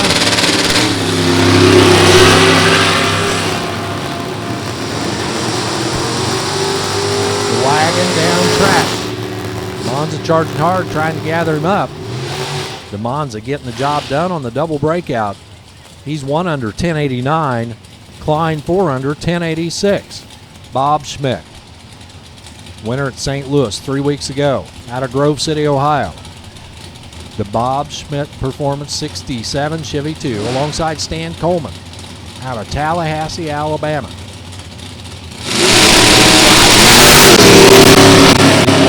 Start 003 red for Stan Coleman. Bob Schmidt gets the automatic win to move on to round number 2.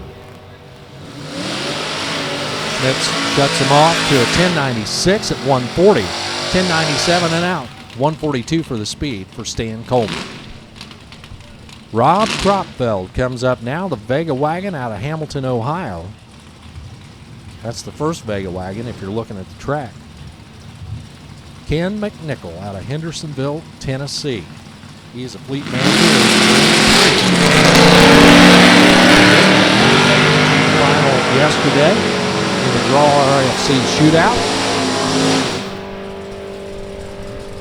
Win light says it is McNichol for the win.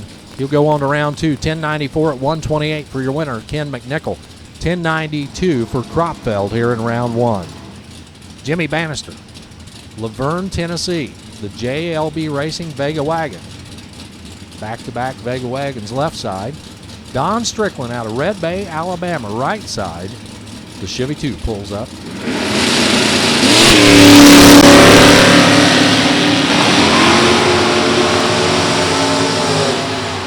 One of these two gets to go on to second round action. It's going to be Don Strickland. He's dead on with a 7, 1090 with a 7 at 129. Bannister one off 1091 at 133.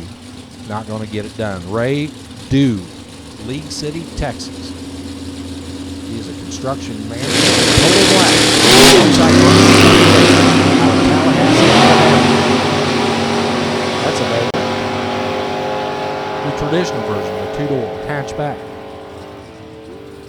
$10.94 for Ray Dew. He's your winner. $129 for the speed. Thunderbird 9 off $10.99 at $133. Thunderbird a touch better at the starting line, but never could catch it. Gary Horseman out of Festus, Missouri. 61 Ford Falcon left side. Pam Keener out of Greenwood, Indiana, right side. The 96 S10.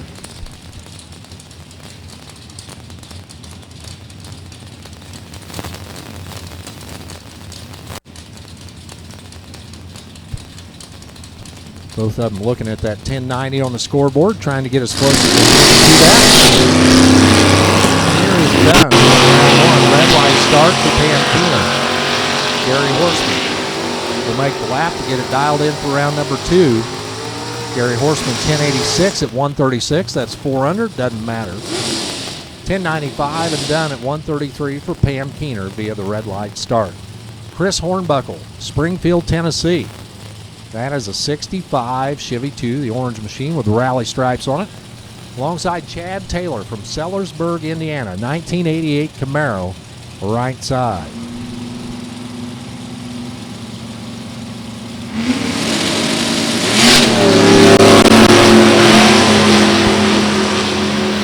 Both of them clean and green. One of them a little greener than the other. 1087 on the double breakout win for Chris Hornbuckle. He's 3 under. Taylor took a big chunk, 1081, 9 under, right side. Matthew Ball and Tony McFall. Troy, Ohio and Tip City, Ohio, the home bases for those two. Matthew Ball, the S10. Tony McFall, the Chevy 2.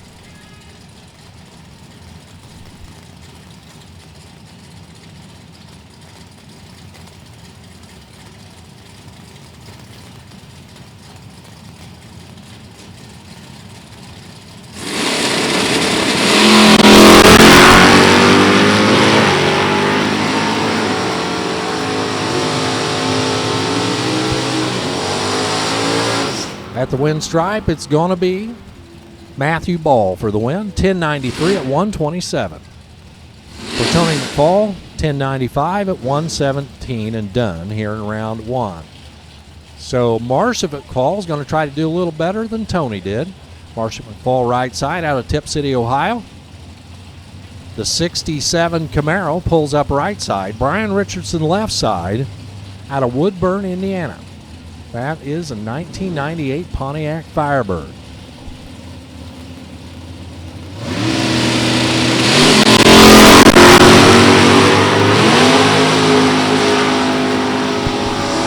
Marcia down track. Here comes Brian. Win light says it is Brian Richardson. The McFalls are 0 for 2. 1099 at 120 for Brian Richardson. Marcia McFall 1099 as well. But he had the light, gave him some room to work at the finish line. Doug Wood, Massillon, Ohio. The mechanic driving the Oldsmobile Cutlass left side. Alongside Craig Meyer, Kendallville, Indiana, the machinist. So Craig builds it, Doug works on it. The Meyer Racing 62 Fury right side.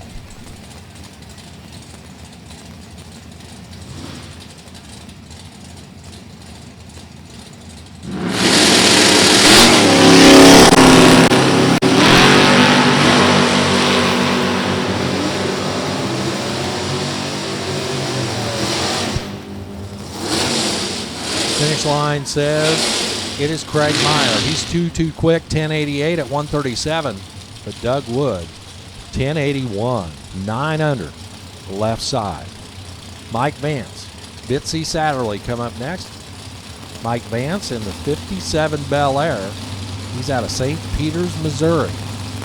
Bitsy Satterley out of Lawrenceburg, Kentucky, right side. Wheels up for Bitsy.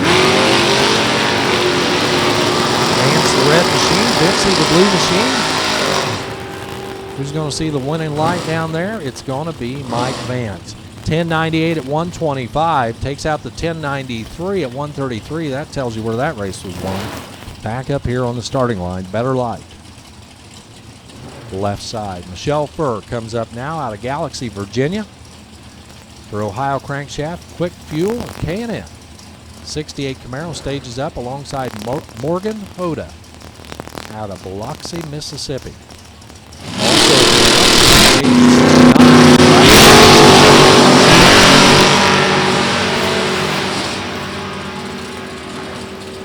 Looking at each other down track, who's going to take it? It's going to be Morgan Hoda, 1092.0 at 148, 1092.3 for Michelle Furr at 131.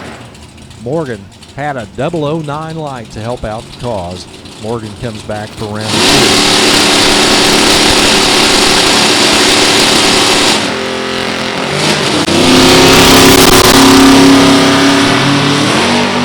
So it's Jeff Mandel and Gaines Hickman.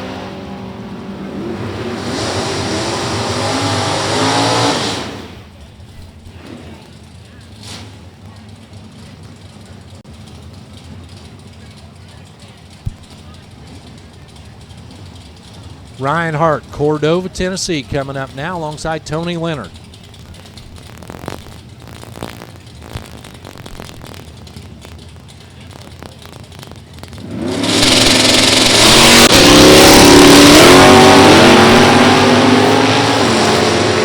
Hart and Leonard head down track. Nova and the Nova. But a Nova wins. I was right. I was wrong too. 1095 at 113 for Tony Leonard. Reinhardt took the stripe, 1 under 1089. The breakout gets it. Todd Cincinnati, Clarksville, Tennessee, alongside Rob Steigel, Brentwood, Tennessee.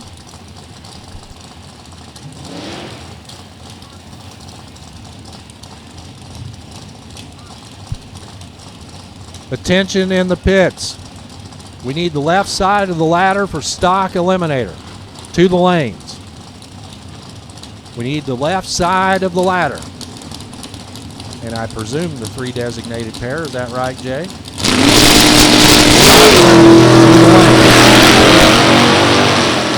People will get you directed the right way.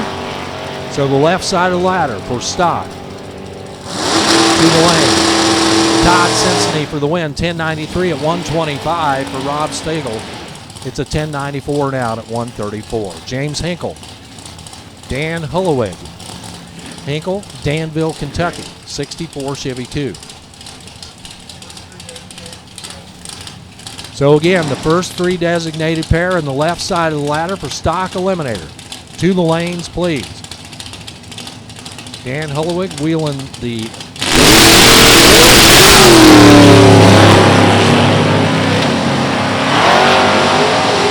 Well, how'd you like to go 010 on the tree? And the other guy goes 000. That's the guy that won. 11 flat at 128 for Dan Hulloweg. He had a perfect light. James Hinkle, 1104, 010.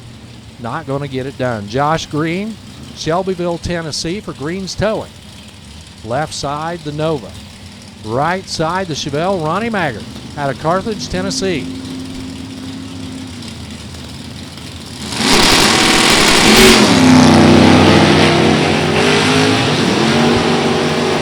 And away they go, the Nova way down the track. Here comes the Chevelle. He did catch him, took the stripe, 1089.5, 1 under. Not going to win it. 1091 for your winner, left side. Marshall Glass, Hopkinsville, Kentucky. 70 Nova, alongside Scott Mackey. For Babalu Racing out of Milford, Michigan, the 66 Chevy 2.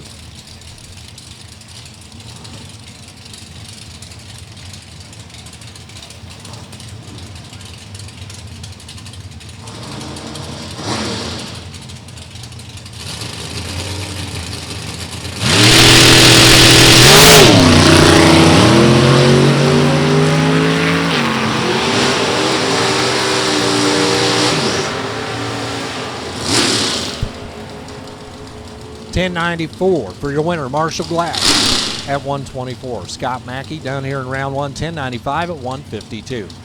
Kevin Myers out of Williamsport, Ohio. The 71 Nova, alongside Lewis Murray from Eureka, Missouri. The Phase 2 Machine 73 Camaro. Again, 1090 the magic number.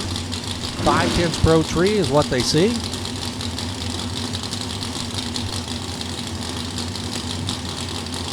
Murray is in. Myers takes the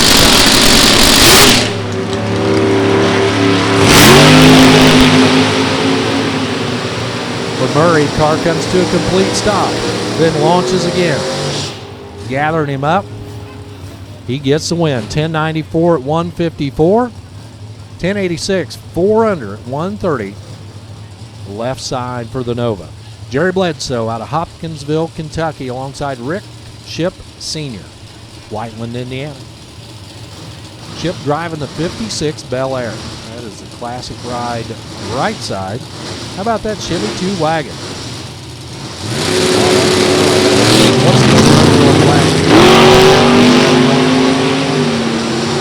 15. All right. There's a bunch of them, that's for sure. 1107 for the win for Rick Ship Sr. 120 for the speed. 1104, a little bit quicker, but tardy at the tree. Over there on the left side for the wagon. Chris Reynolds out of Joelton, Tennessee. A truck driver by Kevin alongside Tony Tanner from Morning View, Kentucky. Also a truck driver.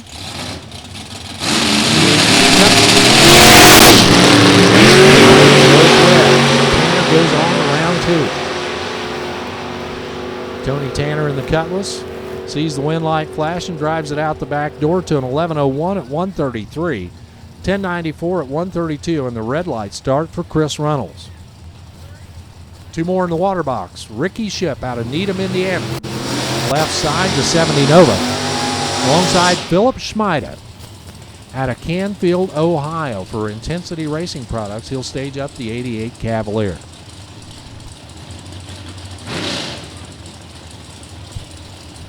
Again, stock eliminator. The left side of the ladder and the 3 designated pairs. We need you to the staging lane.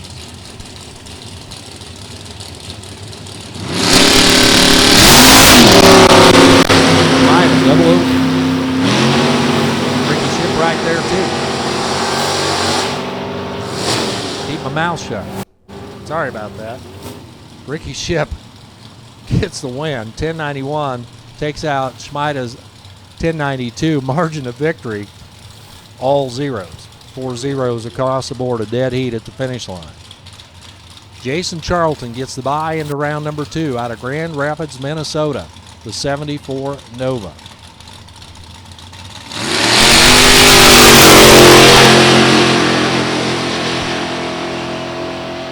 Charlton will hustle down. Not much to brag about at the starting line. Finish line 1079 at 129 for Jason Charlton. So round 1 of Super Street in the books. Coming up. It's first round action in stock eliminator. They're getting paired up back there. If you're not in the lanes, the left side of the ladder and the 3 designated pair. You should be getting paired up back there.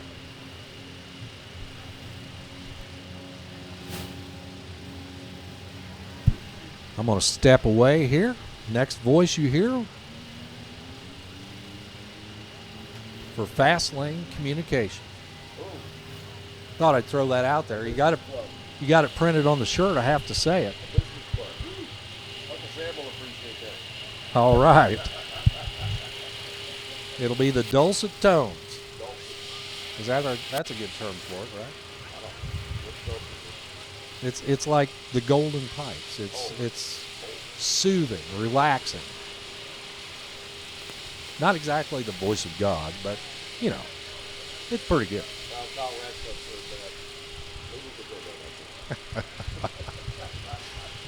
Bob Unkefer will be up next to take care of first round action in stock eliminator.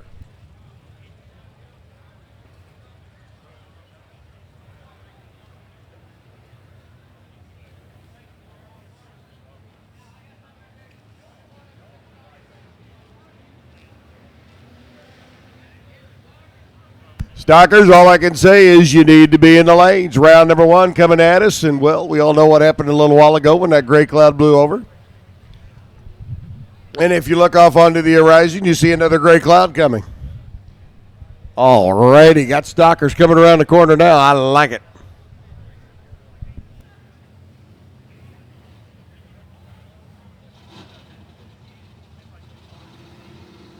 Round number 1, Stock Eliminator Racing, 100.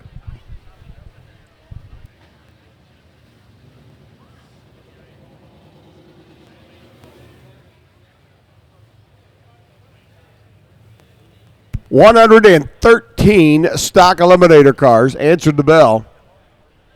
Finally in qualifying. I do know that a couple of them have been wounded during qualifying and will probably not be able to make the call.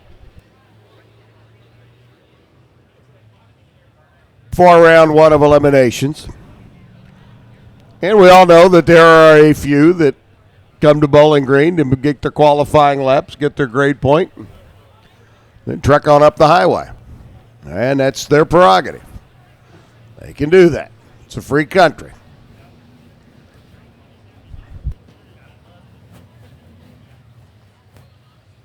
Our Stockers getting paired up in the lanes. First 3 pair appear to be already around the corner. And it's time to get after it.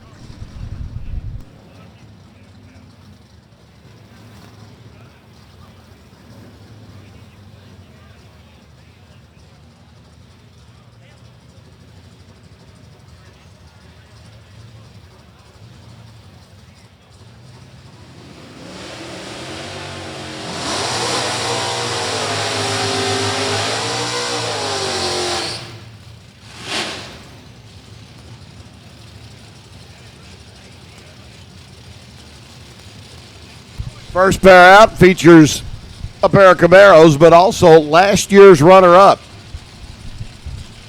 Sometimes it's like to have a little opportunity to study the first few cars out, see what the weather conditions have done for climatic changes. Scott Lamar in on an 11-12 dial. Last year's runner-up, Chris Butcher, over here on the right-hand side of the racetrack, the H-Stock Automatic. 305 edition of the 86 Camaro is going to get just a blink of an eye handicap start. This is round 1. Out of the gate they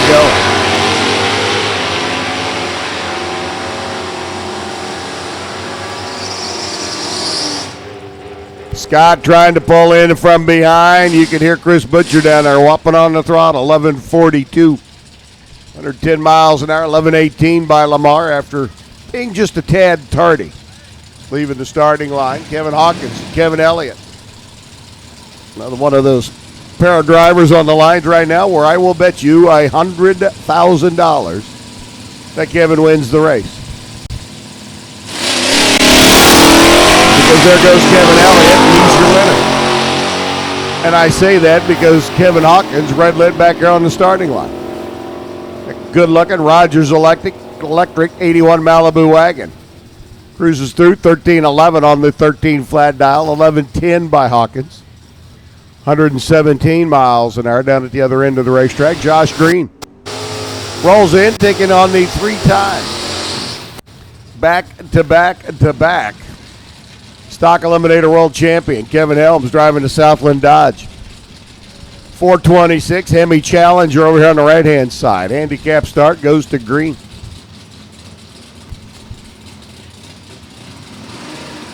A little over 2.5 seconds. The Chevy Nova with the small blocks going to be out in front and running. Kevin Helms then going to set sail.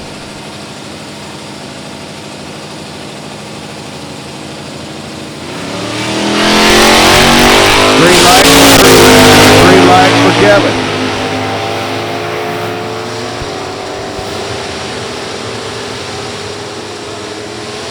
Dead even out of the gate. Look at Helms. 49.3 on a 49. 12.07 on a 12.15 by Josh.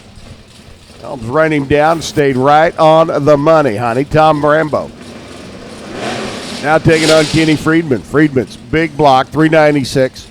68 Chevelle up against the mouse motor. 327, 68 Camaro.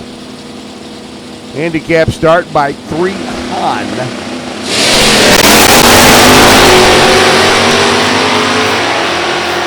Went to Ken Friedman. Friedman, though, if you were studying the starting line, you could probably detect a slight difference in reaction time. Rambo gets the win. 11:33 on the 11:23. 11:39 by Friedman, who was a little late out of the gate. 113 miles an hour down at the other end of the racetrack.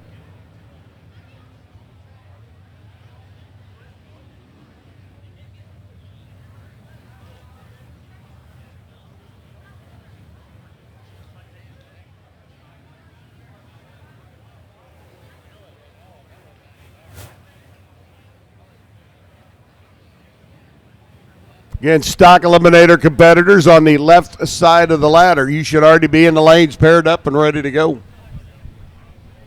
Because, well, it's that time. Stock eliminator, left-hand side of the ladder. You should be in the lanes paired up and ready to go.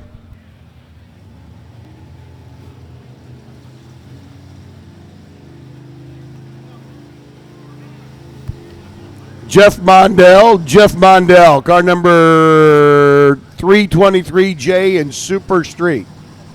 Jeff Mondell, we need to see you in race control, please. Jeff Mondell. Car number 323J. Need to see you in race control, please. Super Street. Brad Plourd's Chevy Nova on the right-hand side. Ronnie Charnes over on the left. V-Stock automatic. 14.7 second dial in for the V6 Malibu. Little 283 Chevy 2, the lucasoil.com entry.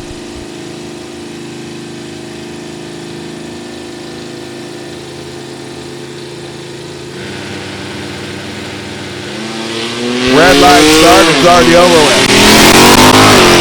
Ronnie Charnes, too quick out of the gate by 11 thousandths of a second. Brad Plourd will be your winner, the runner out of Alabama, the transplanted Washingtonian, and soon to be proud papa coming up in November. 12:13 on the 12:24. May have been holding a little bit. 107 miles an hour.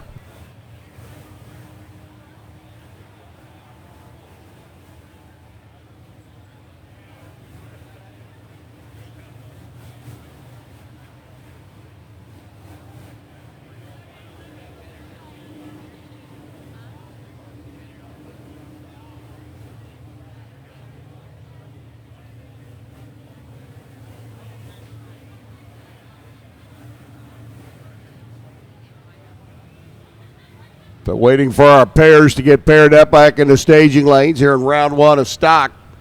Round one, stock eliminator, left-hand side of the ladder. If you're not paired up in the lanes right now, you're tardy.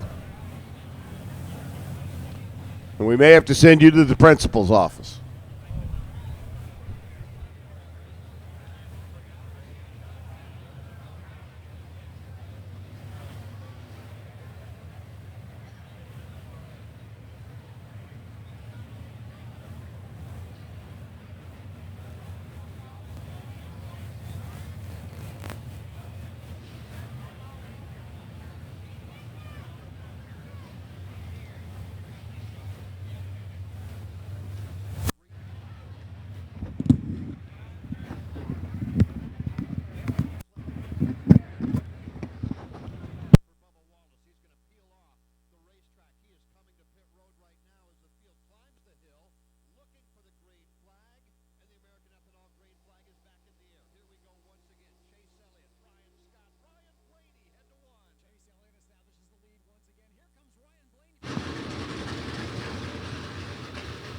How do you like your 66 Chevy 2s?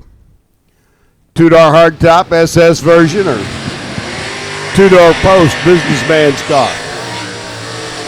Automatic or stick? Well, we got a little bit of everything for you. Danny Bird driving the Junkyard Dog. 327, 4-speed over here on the right side. Buddy Hughes, the 283 Power Glide there on the left line. Handicap start, 1.2 seconds. Going to go to Buddy Hughes, the little small block 283. Danny will then be given chase. They're in and locked and loaded. Three's going to start.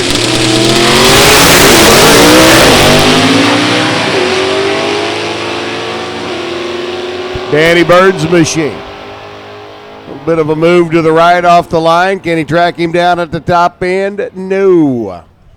1066 at 114 by Bird. 1187 for Buddy Hughes. Danny was 001 off the line. Got down there, took the stripe by 700 and broke out by a little bit more than that. So Buddy gets to come back and play for round number 2.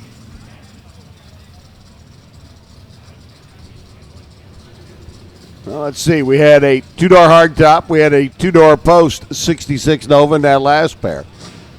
How about a 4-door taxi cab? Yeah, Bryson Scruggs, if you will, out of Pleasant View, Tennessee, the J-Stock automatic entry. And Mike McDonald up, his 3rd generation Chevy Nova here on the right-hand side.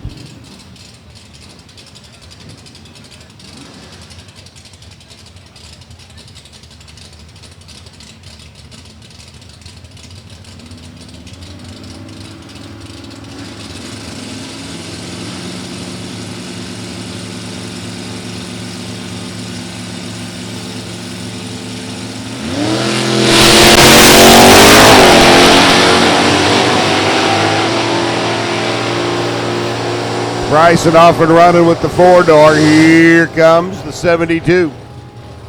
Looks like it's McDonald. 11:38.105 gets the win by 2 thou at the finish line stripe. Bryson a 12:27 lap at 107 miles an hour. Jimmy Gower and Luca Ubalor. Ubalor out of Bristow, Indiana. Driving the drag pack Challenger, 1046 the dot.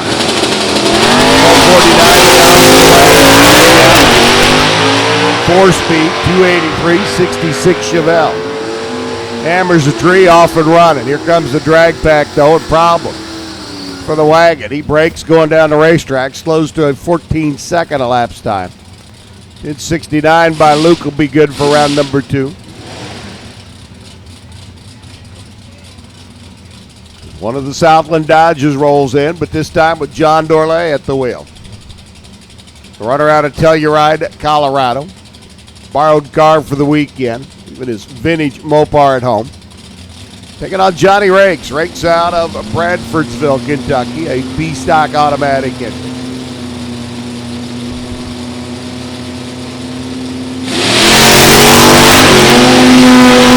Red light start by John. Ripped it 2 thou, too quick. Off the line. Johnny Rake's going to get the win. 1048 on the 1051 in the big block Chevelle. 897 by Dorley. After going 0-0-2-0-0 red. Butch Payne up now, taking on M.J. Quinn. Payne's ride, the Firebird left side, dialed in 1096, 1146. So a bulb difference on the tree. 0.5 of a second. MJ gets to go 40. Here comes Butch.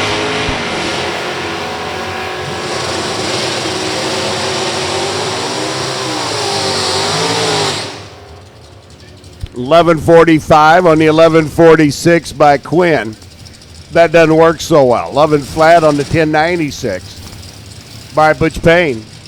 That'll get him the W. Danny Waddle taking on Carlton Sweezy now. Sweezy's Corvette dialed in 1127. Danny dialed in 906. 2.2 second handicap start. Going to the Corvette. He's going to be looking out that side window, trying to gauge the nose of that Mustang. Pulling up alongside of him out of Ohio.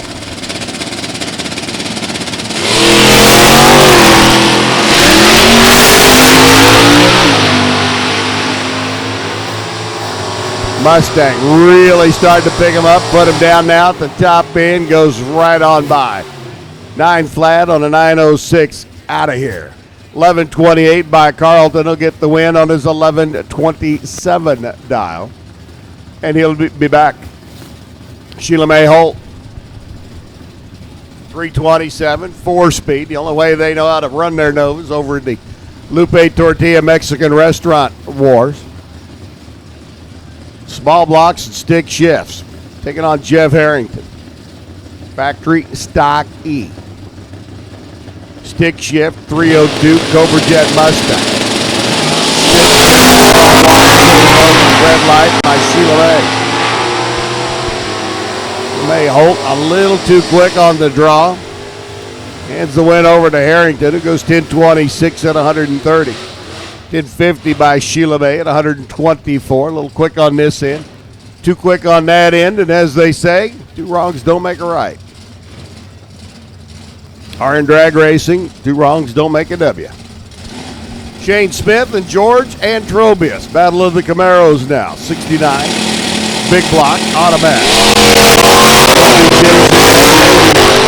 Small block, automatic. Out of the gate they go, and let me tell you this. Leaving the starting line, they are dead even. One light's going to go to Antrobius. 32 on a 31. 39 on a 35. Shane Smith got down there, turned him loose. George looked over and said, I'll take that stripe. Thank you very much. Moved on in, right on into round number 2. 113 stock eliminator cars. Huge field of cars. Here this weekend at Beech Bend Raceway Park. Wade Owens Corvette. Now up on the right side, another big block Corvette called the Money Pit. Gary Robillard. The Bad You Say. Challenger drag pack entry. Another car coming up from the great state of Louisiana.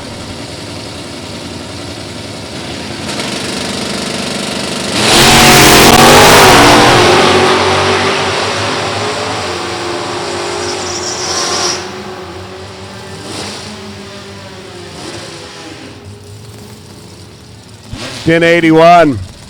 Wade will get the win at 115. $10.93 Rubillard.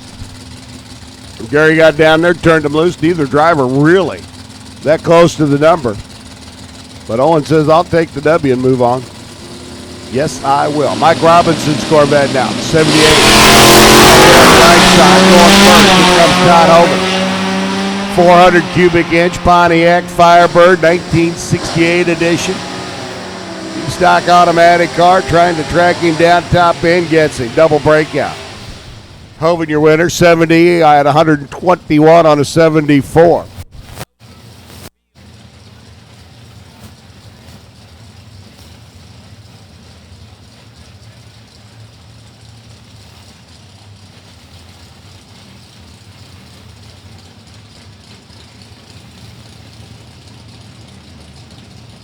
Caleb McFarland and Ryan Walther rolling in next. Walther at the wheel of the F stick. Jeff Mandel, need to see you in race control, please. Jeff Mandel, Super Street. Jeff the A-stick, LS powered. Pontiac Firebird trying to chase down that little 327 Chevy too. Top end, coming. McFarland gets the W, 996 at 127. 11:01 by Ryan. Both drivers well under their number.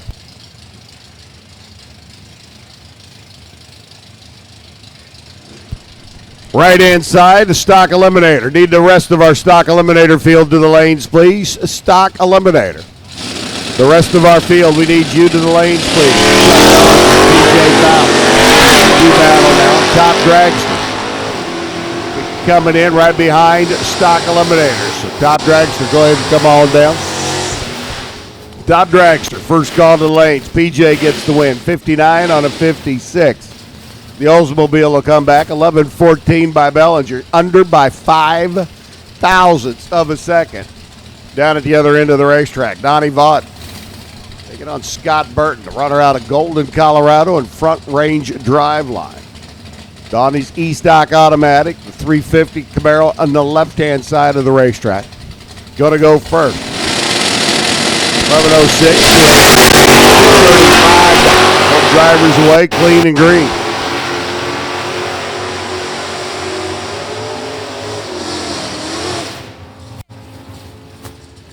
.10:37. Burton gets the win at 123. 11:11 on the 11:06 by Donnie. Burton by 4 thousandths of a second down at the other end of the racetrack. Tommy Turner. 302, 4-speed, 85 Mustang. Jim Boudreau. 396, automatic, 69 Camaro. Handicap start, obviously going to go to the mouse motor, to the small block powered. Ford Mustang there in the left side. Ooh, Boudreau's car out of the gate. Something in the drive line. Going away as one side bit. That was kind of wacky. 12:27 for Tommy Turner. Down at the other end of the racetrack. Jim Boudreau's B stock automatic, the machine, the runner out of Tewksbury, Mass.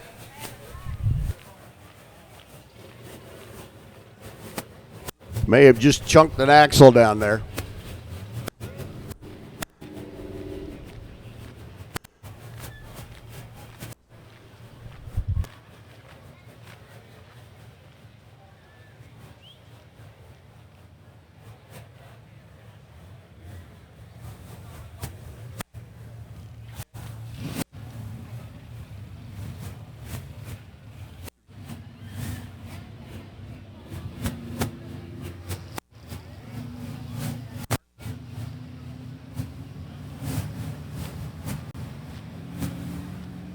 Looks like Boudreau's able to get it fired up and going again. He's going to head on down the track.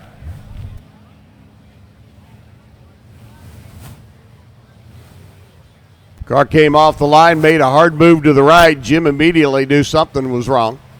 Went ahead and got it over off to the side, out of the groove. Got out down track, checked, make sure there wasn't leaking any fluids. Fired it back up and said, okay, I think we can make it. Jeff Mondell, we need you to the tower, please. Jeff Mandel, Super Street driver, we need you to the tower, please. Jeff Mandel, need you to race control in the tower, please. Jim will ease his car off the top end of the racetrack. Pair of ladies getting ready to come out at us. Amy Falk getting ready to take on Donna Morris. As we continue on, round number 1, stock eliminator. Stockers, if you're not in the lane at this point in time, you're late. Stockers, need everybody to the staging lanes. Top dragster, you'll be coming up next.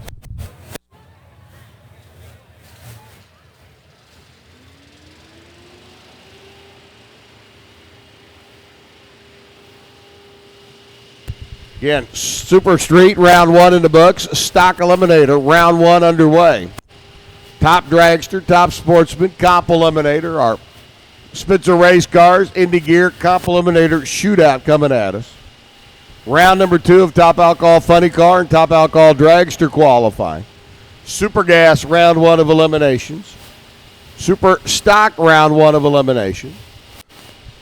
Our Spitzer race cars, Indy Gear, shootout final round, and Super Comp, round 1 of eliminations to round out the day.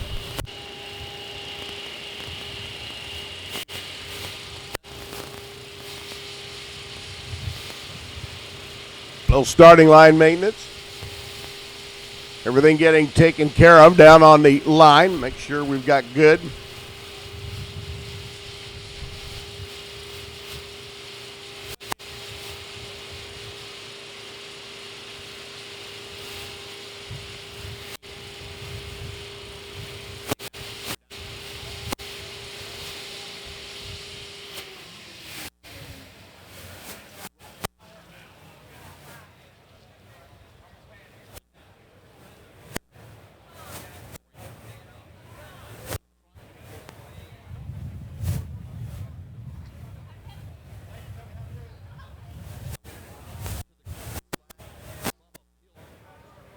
Call goes out to fire the next pair.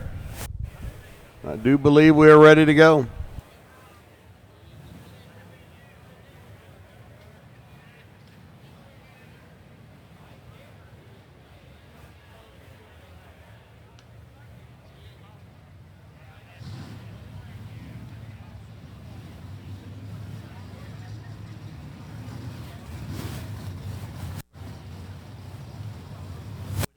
All right, Amy and Donna getting ready to come at us now. Amy on the left side, the A-Stock automatic.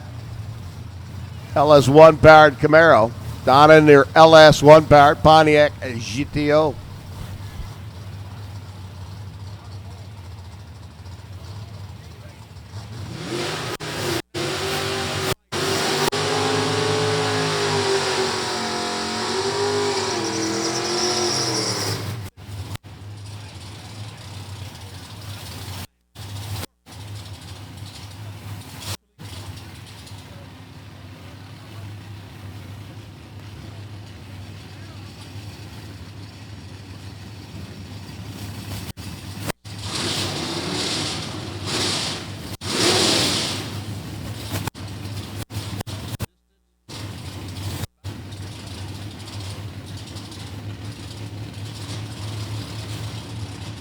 Amy Falk and Donna Morris on the line now. Donna, 1079. A little bit heavier Pontiac's going to get a little bit of a handicap start. Amy, they're going to be given pursuit.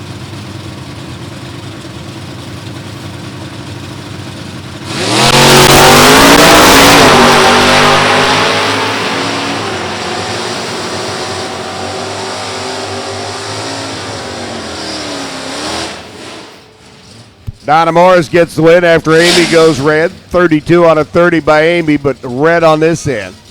84 on a 79 for Donna Morris in the GTO. Good looking car. We'll get to see one more time in round number 2. Mark Poole's up. 340 Coupe, stock automatic entry. Taking on Dean Oliver, J stock automatic hot rod. The 305 Malibu.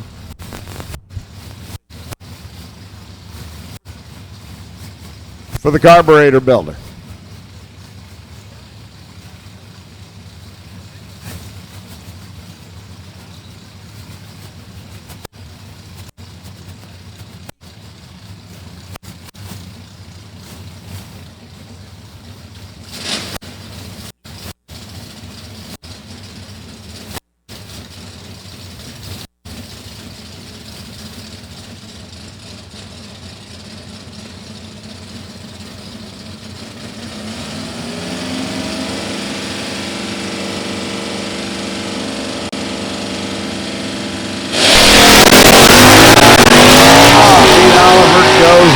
By 20 foul out of the gate. Just a bit too much off the starting line. Oliver coast across, 1174, 1094 by Mark Poole on the 1096 dial, but the Gouda gets to come back and play one more time. 1035 to an 1120 to 429. 71 Cougar over here on the right side gets the handicap start. Timmy Lowe's new Copo Camaro there in the left lane. Going to be trying to track him down.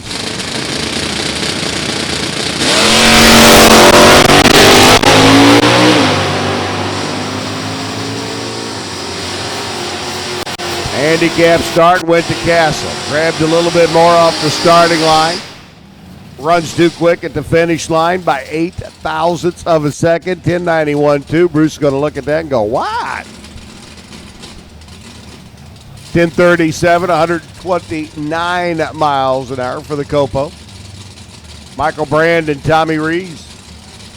Reese up, the Camaro right-hand side out of Cincinnati. Michael out of Alabama. 28-year-old youngster. Wheeling that 455 Pontiac Firebird. Start comes the Poncho.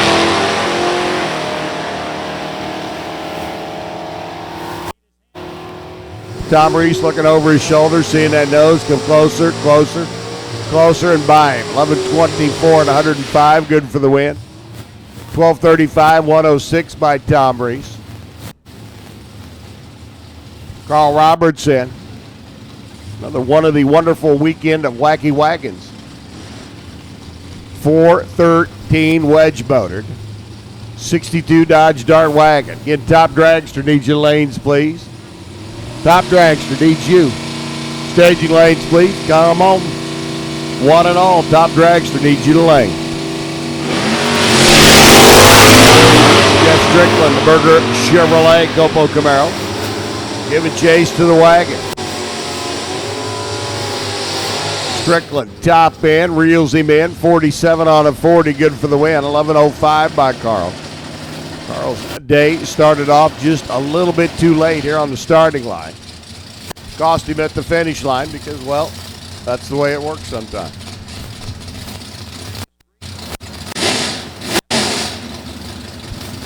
Perry Simpkins out of Murfreesboro. Andrew Hill coming down from Michigan. Andrew at the wheel of the red 70 edition Chevy Camaro. Perry Simpkins, you can probably figure out, is at the wheel of the 69. Wheels up, wheels down, both gunners. Andrew trying to use his 350 small block to get to the other end. Not going to do it. 11:76, 102. Simpkins gets the win by 3. 10 thou at the other end. 10:85, 110 by Andrew. There may have been a little bit of wheel racing going on down at the other end of the racetrack. It's Jim Watson. That 6-cylinder Chevy Nova dialed in 1485. Taking on Tommy Pettigrew, 77 Firebird. Pettigrew on 1178 dial gives up the big handicap start.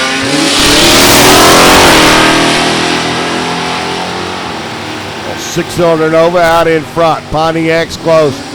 Going to have enough racetrack to get there. Finish the deal. 1,320 feet away. Yes. 1174.9. Both cars breaking out. Pettigrew by least. 1478 Watson gets down to the other end, and well, let's just say there's no presuming there. We know he didn't win. Kyle Ratcliffe up. B-Stock Automatic taking on Doug Baker's B-Stock Automatic. 428 Mustang. 350. Heads up. First one to the finish line is your winner. And as the expression goes, winner, winner, chicken dinner. Tonight it'll be Kyle. 1043 at 114. 1066 by Doug. Kyle getting the win in the Pontiac. Again, top dragster needs you lanes, please. Top dragster needs you to the staging lanes, please. Bo Butler, 1023 the dial. Brett McFarland, 1022 the dial. Old school Camaro, new school Mustang.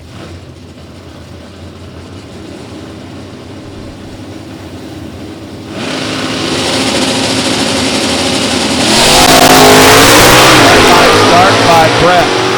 31 foul too quick out of the gate. Bogo's thinking. I'll thank you very much. Butler will scoot on into round number 2. 10:45 at 102. 10:30 by Brett. After that red light start, his day was done.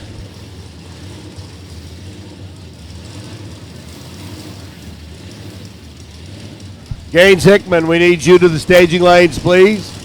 Gaines Hickman, meet you in your car to the staging lanes, please. Here's Drew Skillman. Taking on Kenny Vaughn. Old school, new school, Corvette, Mustang. 915 the dial for Drew. 1060 the dial for Kenny.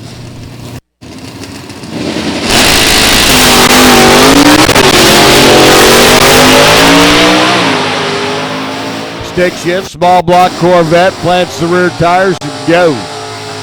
Drew on the top end, trying to track him down, can't do it. 17 on a 15 for Skillman, comes up 73 short. Dead on 2, trip, zip, perfect on the light. How about a 2 foul package for Kenny Vaughn? Looked over at Skillman's Mustang and said, hey, you want some? Come and get it. Here's Gerald Nivens and David Walther. 16 second versus a 1095. How about a 5-second handicap start going to that LDYT.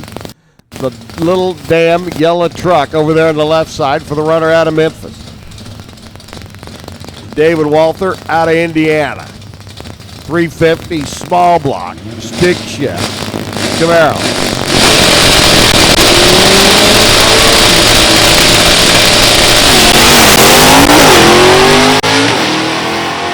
This could get interesting. Finish line's going to come up. David's got to get there. David's got to get there. Can he get there? He does. 11 flat on the 1095, 1605. Gerald got down there, took 53 thou stripe, and broke out by a little bit more than that. Ryan Simonek up. Here's your V6 Buick. Taking on Mitch Truman's 10-second Camaro stock.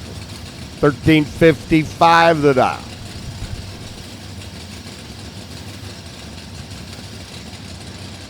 Not quite the 3-second handicap start. Going to go to Mitch.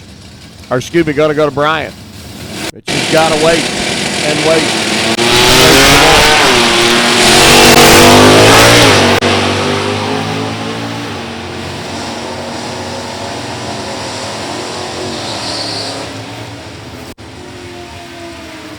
Wind lights on for Truman. 1069 on a 1067. 1362 for Simonek over on the left-hand side of the racetrack. Dennis Oliver taking on last week's champ, Randy Lynn Ship. Doing it all up in Brainerd.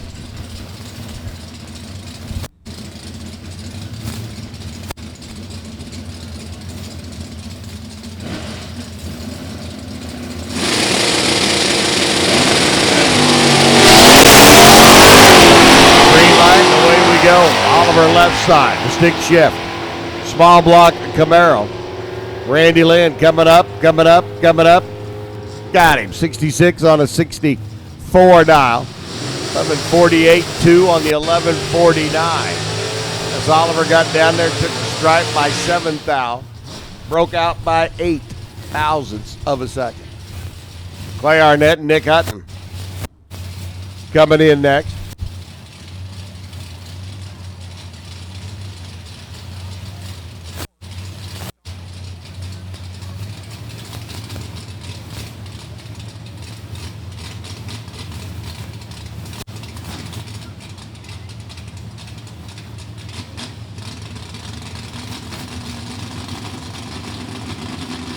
On a 9 flat dial, they got on a 12, 20.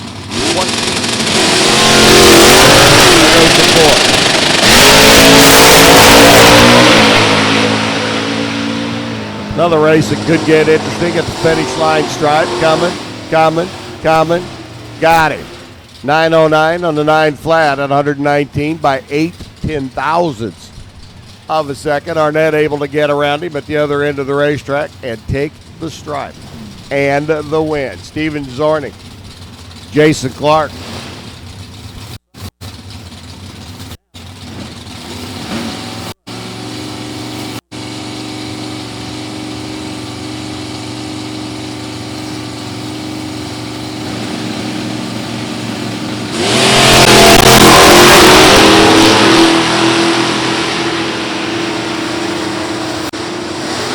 Steve Zornig are already your winner. Jason Clark goes red in the Chevelle. 1183 on the 1184 by Steven. Had it dialed pretty tight. 1203 after the red light start for the Chevelle. Rob Holmes. Another Pontiac Firebird Formula, this time out of Ohio. Taking on Mike Cotton, the 340 Duster for the transplanted Oklahoman, now living in Arizona.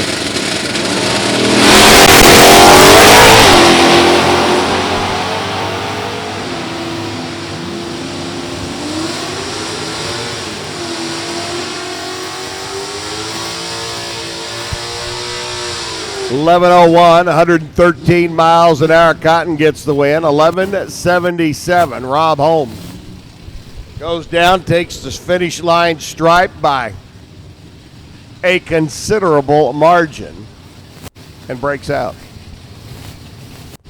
Steve McFarland and Ricky Pennington, 1084 to 1075. Another good, tight battle here between a couple of pretty good hot rods. B-stick, 4-speed, Pontiac left side. 302 Cobra Jet Mustang right lane.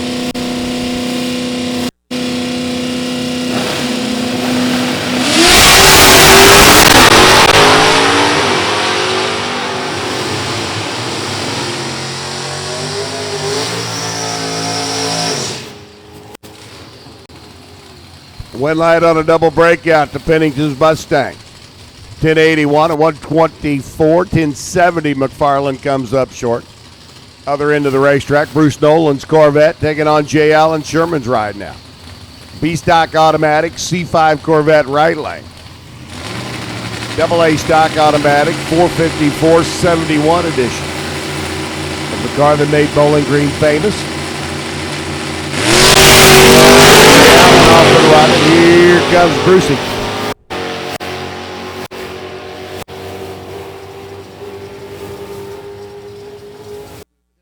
.1043 on the 1033, stealing that one on the starting line. Bruce dead late, then runs dead on 8 at 130 miles an hour. Jay Allen will be back to play again for round number 2 tomorrow, which is good since my bottle of medicine is in the refrigerator.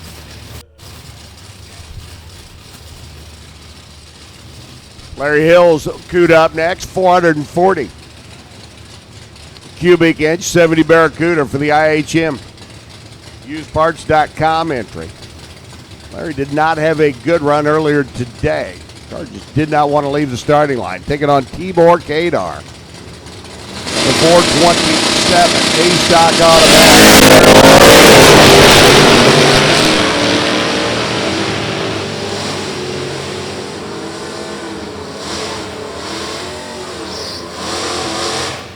1022 at 112 miles an hour in the battle of the A-Stock Automatic entries. Larry's car. Still just not a happy camper. Knew he didn't have anything for Tibor. Went up hoping to make him go red. Bruno Massel. Gail Pinkston. How about an 8.8 second dial taking on an 1141. Not a big handicap start, but substantial enough. Pinkston. Runner out of Shelbyville. Be off and running. Early model Camaro. By a foul.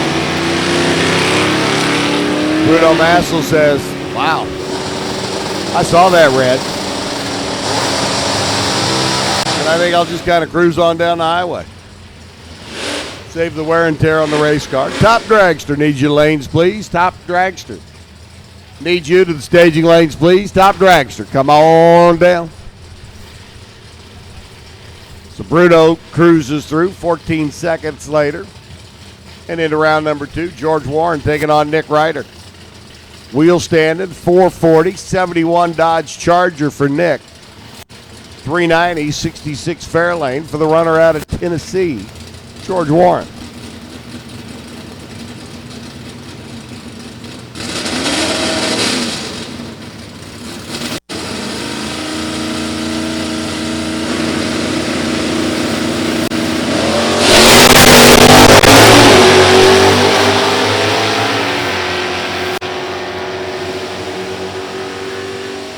Mopar car, Nick Ryder. Reels him in top end, 1067 at 121, 1127 by George. 117 miles an hour, 22 foul difference. Down there at the finish line stripe as Gary Summers and Dwayne Shilen roll in. 1294 to a 1012 dial.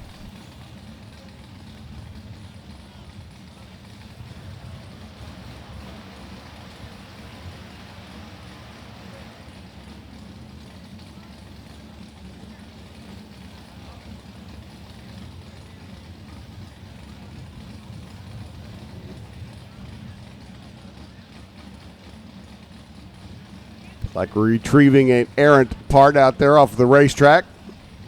Top end runner on the scooter making his way back now to the starting line. Dwayne and Gary sitting, waiting patiently.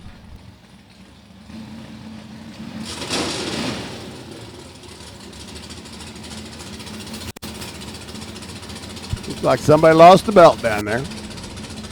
The rubber band thingy that helps the cars go. 302. Go first. Runner out of Colorado. Right with a Black Mamba. He's been his race car for a number of years. Goes 1021. 117 for the win, 13.02 by Gary. 100-mile-an-hour shot down there, comes up short at the other end. Austin Richardson taking on Adam Davis now. A couple of youngins. Well, Austin's the really youngin'. Adam's younger than me. A lot of other people. 455 Pontiac Formula Firebird. We'll give that little 327 Chevy 2 a blink of an eye handicap.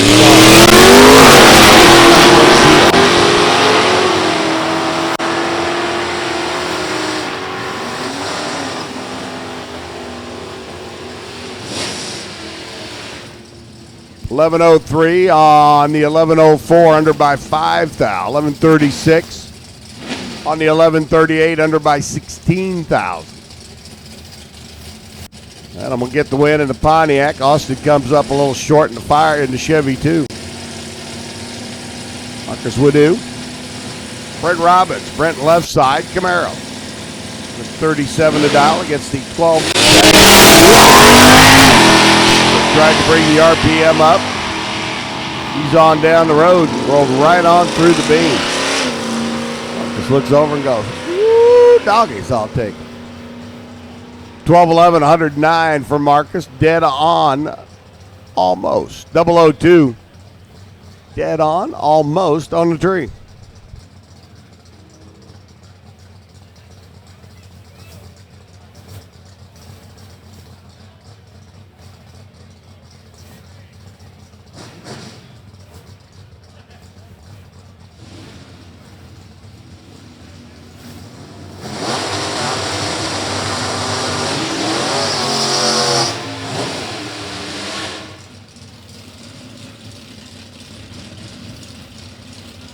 Jimmy Nicolan out of Louisville.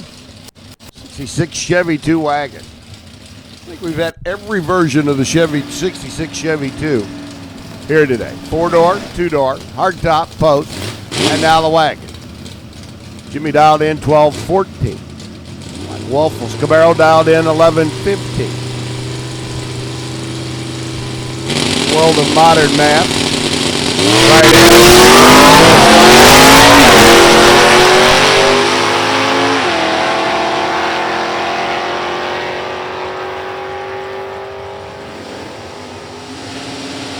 12-16, Nicolan's your winner. We get to see the wagon one more time tomorrow at least. 99 miles an hour. 11-18 by Welfel on the 11-15. He's 24 thou short at the other end of the racetrack. Phil Vickus, the 340 Duster. Bobby Robbins, the 305 Malibu wagon.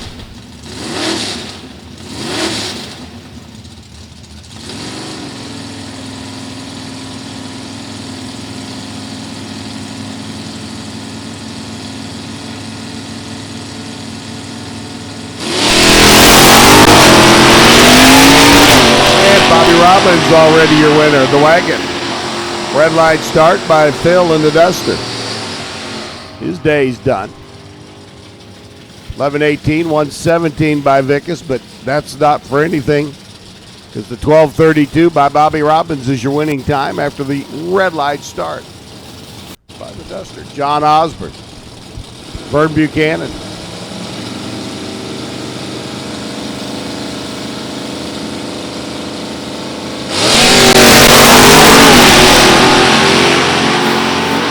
Vern with the 351 powered 73 Camaro out of Arkansas. Trying to send Johnny Osborne home. Gets her done. 11:25 at 111. Osborne was dead late out of the gate. Goes 11:23 at 117 miles an hour.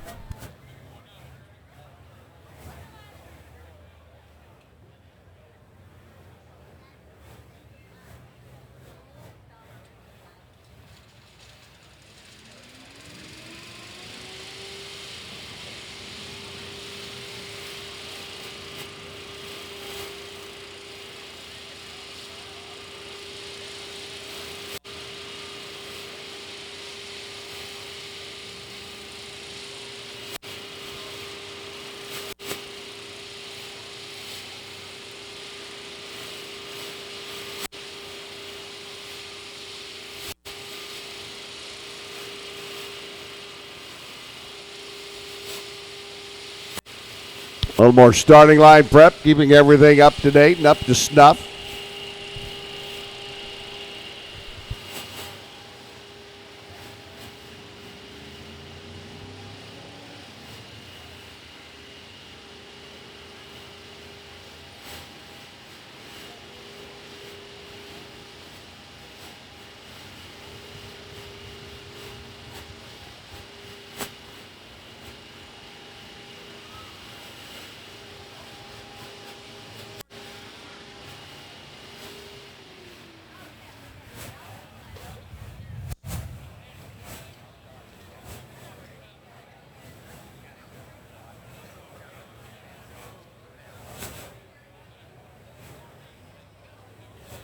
Starting line prep's done, taken care of. Jimmy Hanlon. Doug Oxier, let's see what they can do.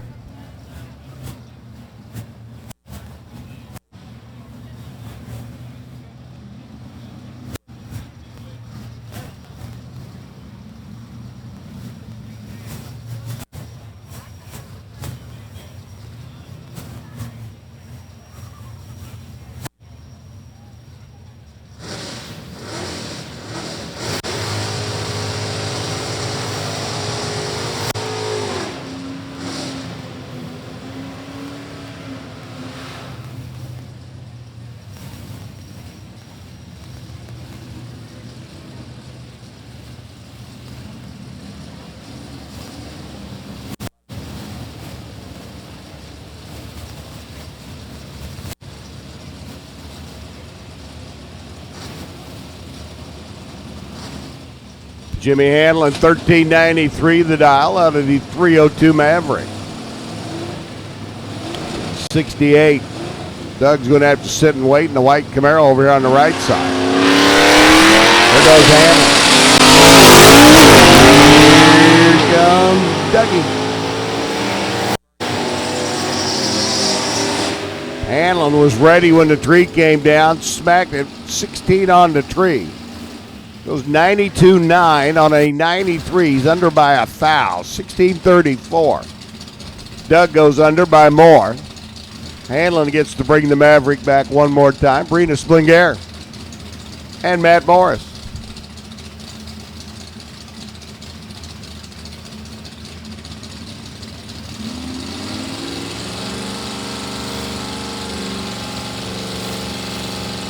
Matt Morris in, a little J stop. Off and running over Brina. 350, small block, 67 Camaro now giving chase. Coming, top end. Not going to do it. 12.15 on a 12.15. Dead on 8 by Matt Morris. He was 18 on the tree, 26 foul package. And Brina's day is done. They can put that one back in the box. Head off. For Parts North, Alan Macklin. Ken Witcher. Witcher up on the Camaro right side.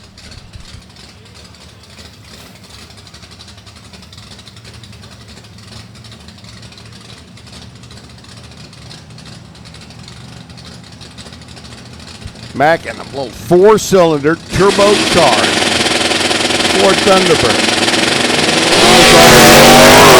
Start for Allen. 8th foul, too quick out of the gate.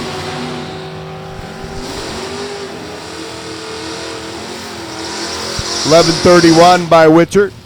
That's good for the W. 114 miles an hour. 12.87 by Mackin. His day will come to a close. Leonard Mattingly and Merrill Scrimpture. Another A stock automatic entry. The LS powered Pontiac Firebird there in the left lane.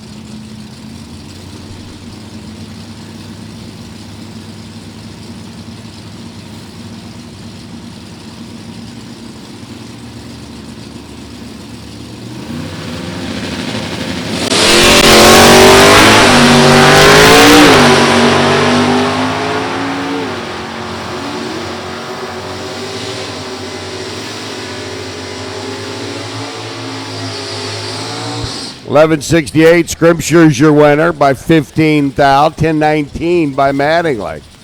129 miles an hour, Fred Hinson. 918 the dial for the Mustang.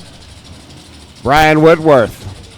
1049 the dial for the Chevelle out of Indiana.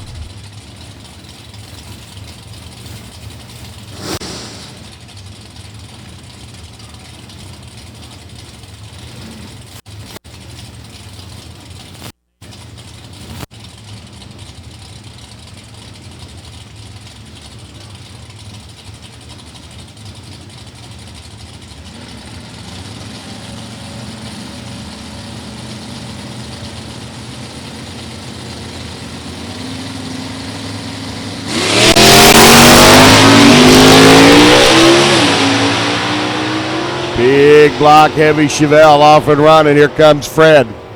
Late model Cobra Jet, time and coming at the top end.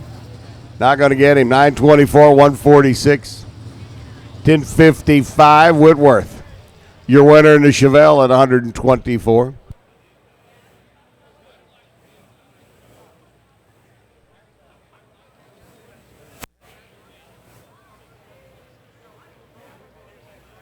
Going to be on hold for a moment while we go out and check the left-hand side of the racetrack down in the shutdown area.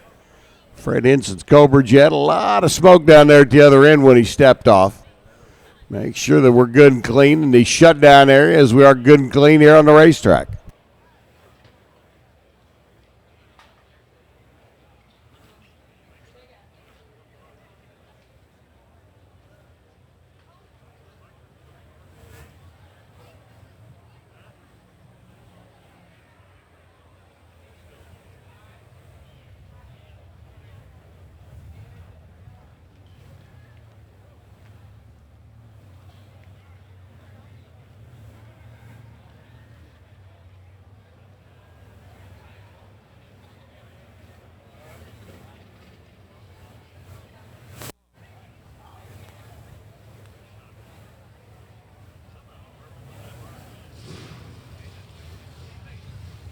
All right, word comes from the other end of the racetrack. We're good and clean. Jimmy Parker. Fire up the small block Corvette, Jeff Touton.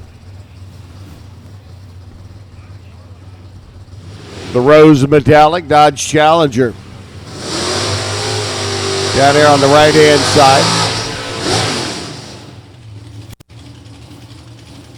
True story, they had one of the new Challengers get delivered to the Dodge dealer down in Louisiana. Cleaned it up, parked it out in front corner of the showroom, front corner of the building in front of the showroom. Lady by the name of Mrs. Touton went driving by and said, "Ooh, what are you going to do with it?" Jeff said, "Well, I think we're going to sell it." And she said, "No, you're not. I think you're going to bring it home for me." Now they've got a race car the same color, and they'll put them both on display. Red light start by Jeff. 11:31 by Parker, 95 miles an hour.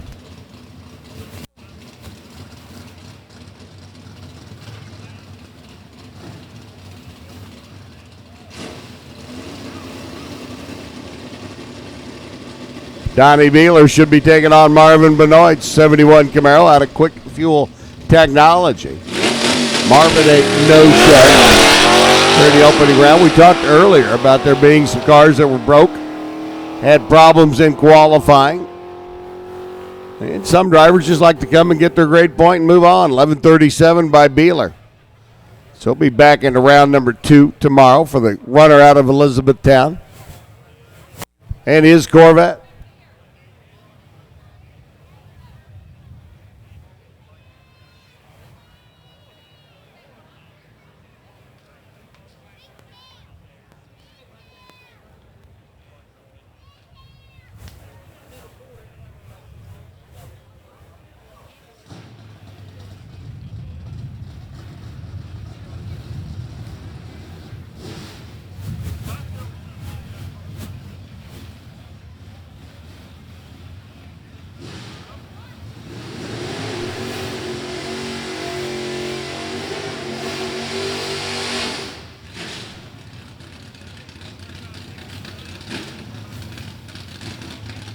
Tom Mattingly should be taking on Brian Rogers.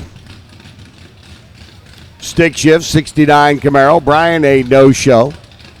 So it'll be a competition buy from Mattingly's 65 Chevelle wagon.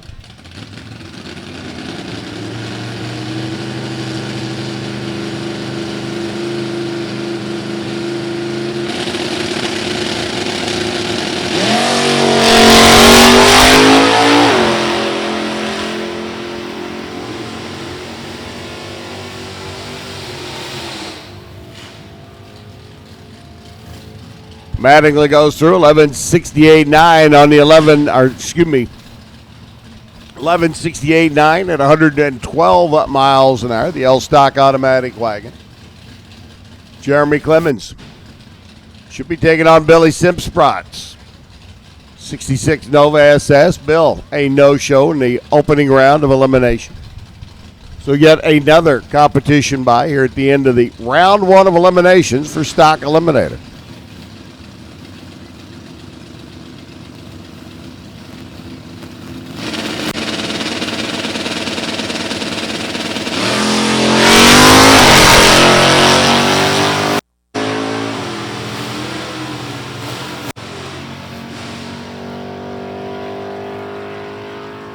Jeremy getting a free ride into round number two with the 11.64.9 at 112 miles an hour.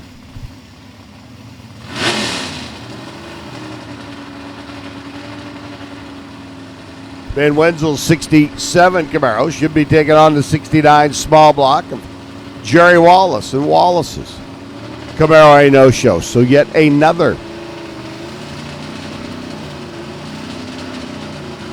competition buy.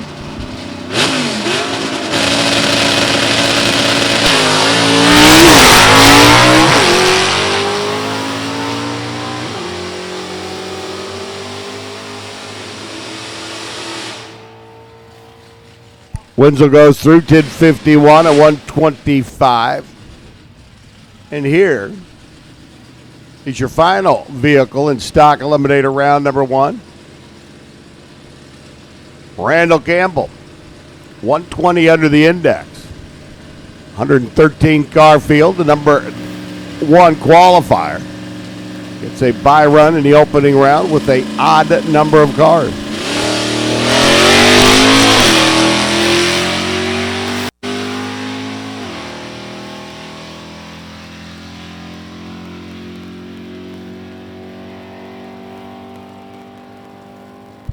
$12.92 at 102 miles an hour by Campbell. And round one of Stock Eliminator is in the books.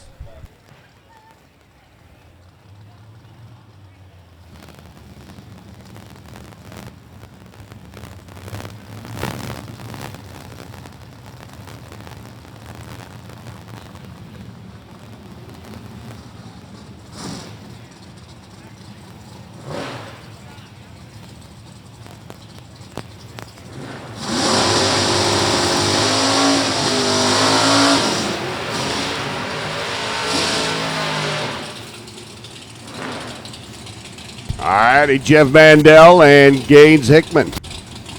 As we come back, our rerun pair from the first round of Super Street Eliminator. If you were paying attention, you may have noticed a hiccup with the Christmas tree. Well, it kind of threw off, if not both, at least one situation that needed to be taken care of. So the opportunity arose. Let's do a rerun, and here we go.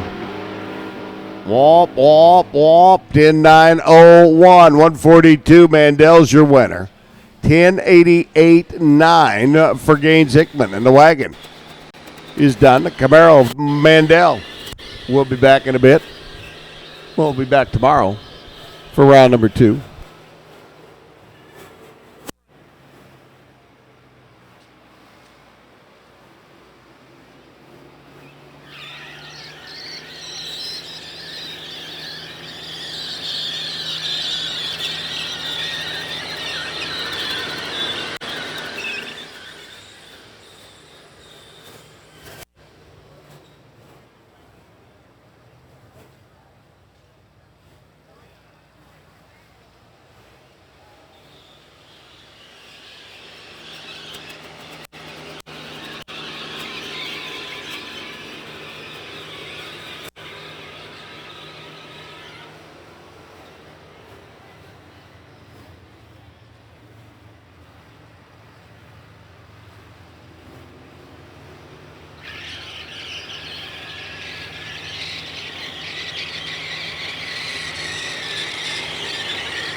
right, final qualifying for our top dragsters. The bump right now, a 660. We are 3 cars away from yet another all-time record field, and we just set that a few weeks ago in St. Louis. See where we end up. Marco Abruzzi's in. Johnny Deakins is in. Both of them well into the show. We need to improve on a 655, a 660 with a 1, and a 6.606. We get Phil Oakland, Bradley, and Tom Fisher to improve. We could have an all-time record field again. 42. No help. No, 644. No help for Deakins. Both of them already into the show with better numbers than that.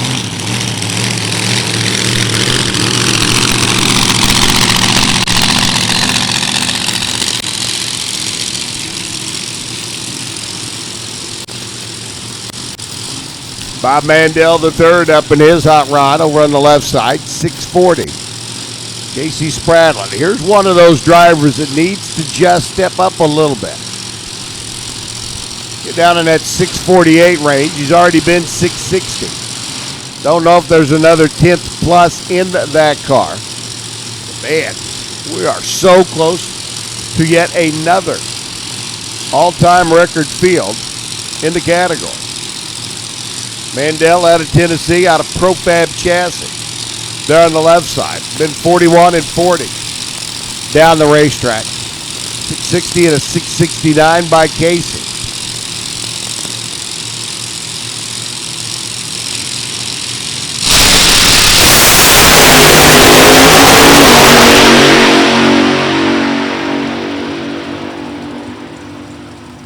Well, there's one of them, 658. He took a step closer, 206 miles an hour. Mandel goes through 645 over on the other side. The Budweiser lane. Either driver going to improve anything there? But, well, I take that back. Spradlin improved by a couple of hun.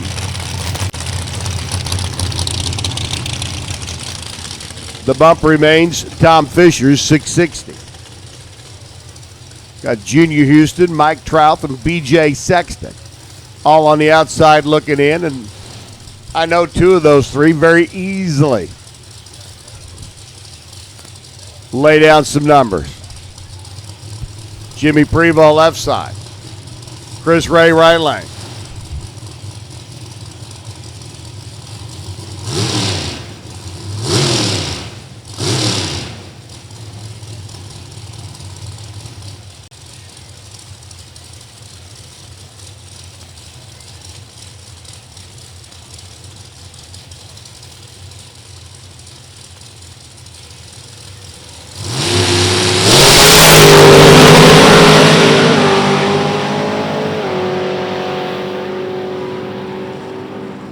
$658 by Chris Ray at 208. He's off a little bit. $641 at 210.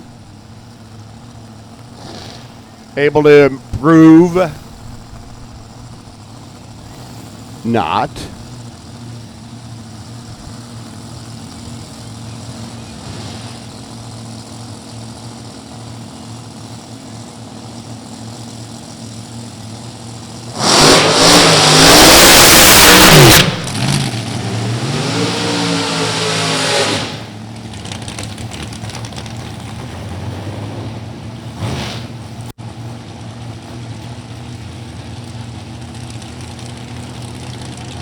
Lloyd Ellison and Chuck Cheeseman. In a situation, both cars in the show. Bump's not going to change. That 660 is going to stay up on the scoreboard. Cheeseman, though, the brothers out of Galena, Ohio. Over here on the right-hand side. Clint Ellison up in the left lane. Runner out of Central City, Kentucky, the Pirate Machine. Lovely ladies dressed in their black and orange. I love the orange boots. Checking out Lynn's hot rod. Lynn's in at a 637, 646 for Cheeseman, his best run to date this weekend.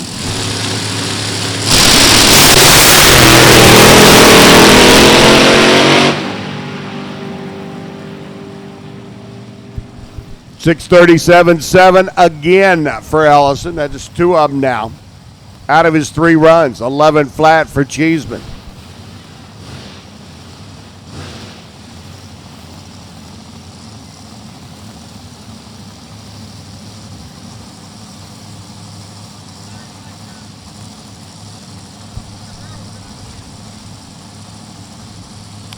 And here is one of those cars that could really shuffle things around. Mike Trout, runner out of Alexandria, Kentucky. Gorgeous automobile. 655 cubic inch Chrysler power plant here on the left-hand side.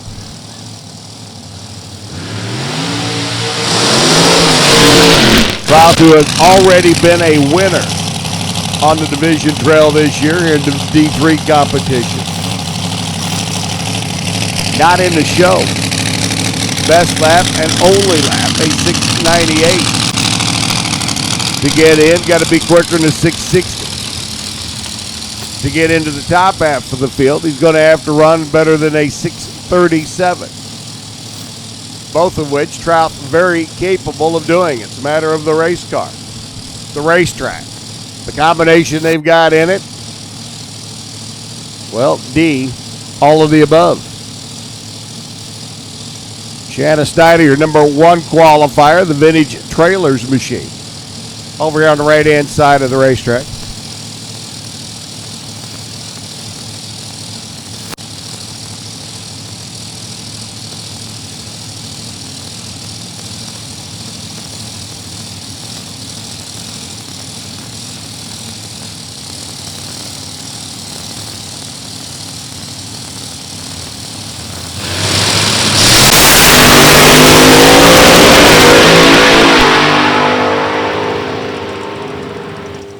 $649.8, 208 miles an hour. Trout is in 640. For Shanna, doesn't improve. She stays 1. Mike, the good news is you're in. The bad news is you're only into number 30 spot. We got cars coming up that could get to you yet. So far, so good.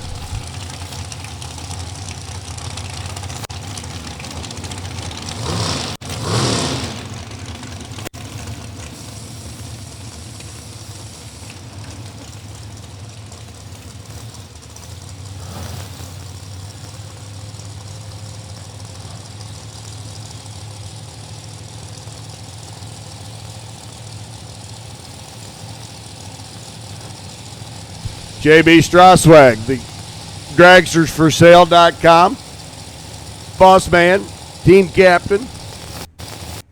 Sitting number 25 on the qualifying sheet. 645, the best out of their undercover car. Lindsey Barker, right lane. Here's your dentist. Lindsey needs to bring chair and fix a few of the fillings we shake loose. Some of these cars every weekend. 643, 209, JB improves. 634. She'll stay. Number 7, JB. Now number 24 with that 643 lap, moving it up a few spots on the qualifying sheet.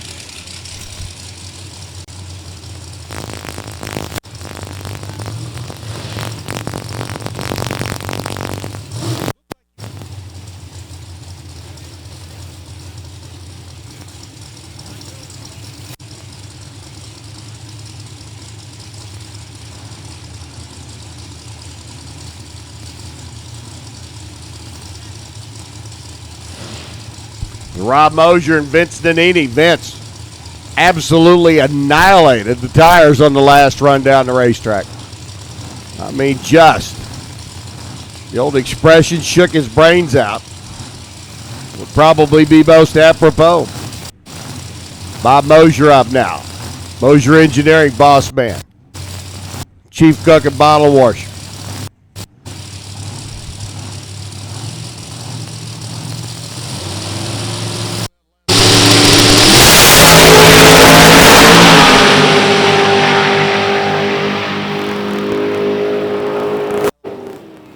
$632, picking up 300 is Rob Mosier, $643. Getting down the racetrack that time, Nanini. Mosier now sitting in the number 13 spot with that 6:32.8 lap. Nanini in the number 19 spot. So we're on hold for a moment to go check and chase down an Eric Part out there on the racing surf.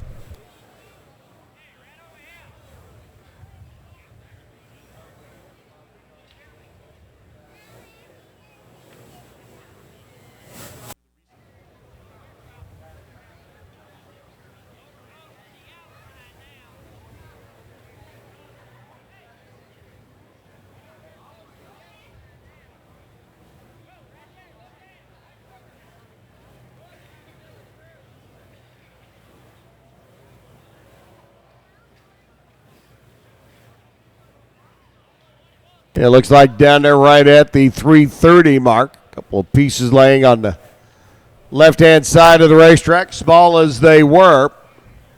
Legal Eyes down there spotted them, said, let's hold up BJ, let's hold up Al. Time to bring him to life one more time. Sexton over here on the right-hand side.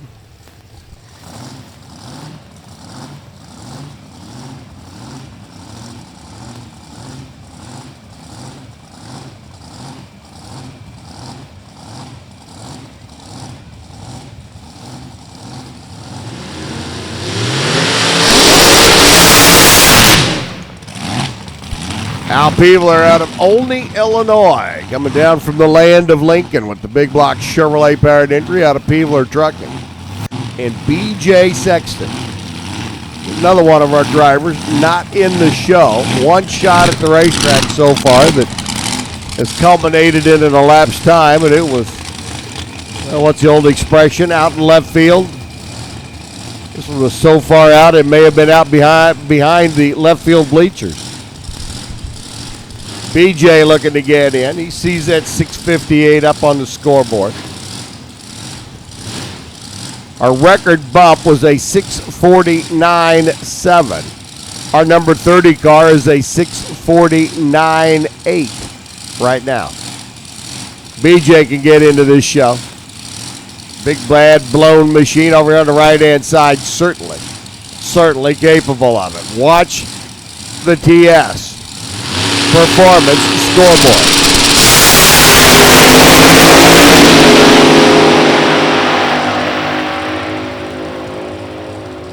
$644.9 puts him in. $644.2 by Al Peeler. Peeler doesn't improve. BJ does. BJ down to the number 26 spot on the qualifying sheet. That puts Phil Oakley on the bubble of the 6:55, and we are 2 cars away from the quickest ever field.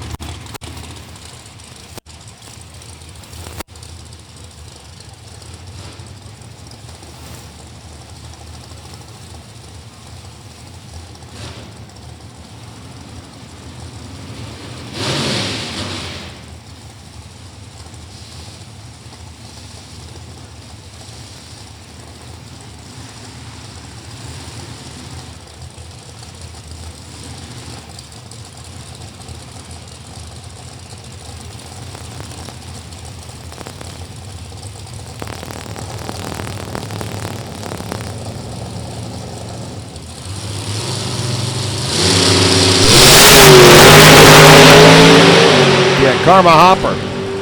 Craig Sullivan working their way down track. Sullivan 6:21. There's an improvement at 2:20. 6:43. There's an improvement for Karma. Karma now 25. Sullivan 6:21 moves him up to the number 3 spot, and that's one of your Ford powered machines here this weekend. Matt Cook And Dudley, that coming up on the left side there. That also having trouble going backwards. Says, help me, help me.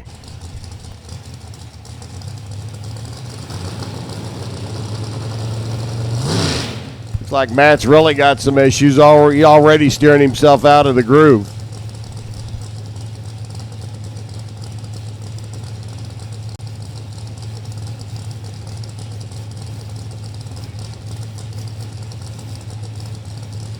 I was thinking I was seeing a trail come out from underneath that car, and it was merely a reflection.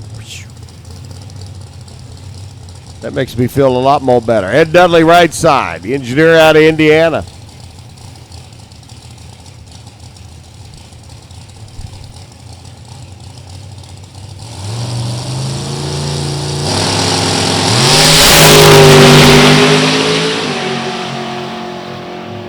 Dudley's already in with a 622, goes 655 that time.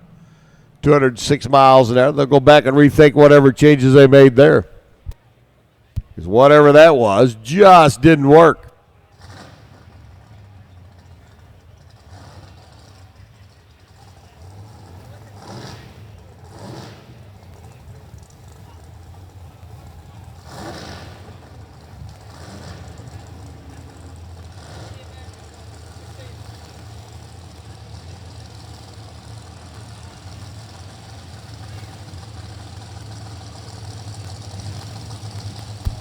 Top Sportsman needs you to the lane now, please. Final qualifying.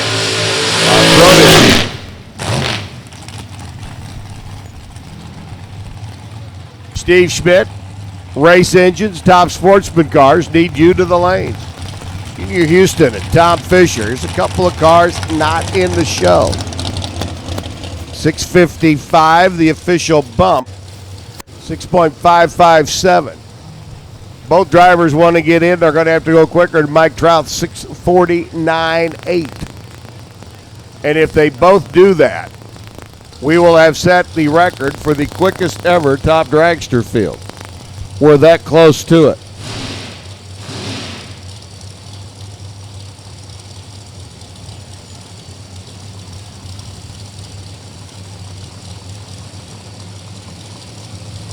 Tom Fisher's been 660, not once. He's here in the right-hand lane. Goes 6:47 and 6:41.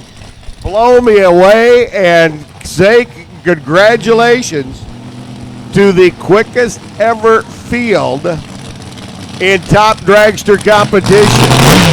Tom Fisher on the bump, 6:47.4. It was 6:47.9 in St. Louis. We dropped it by 5 thousandths of a second. And we're not done yet. Wowza. Coming into the weekend, I thought with the number of top sportsman cars, we might see the quickest ever field there.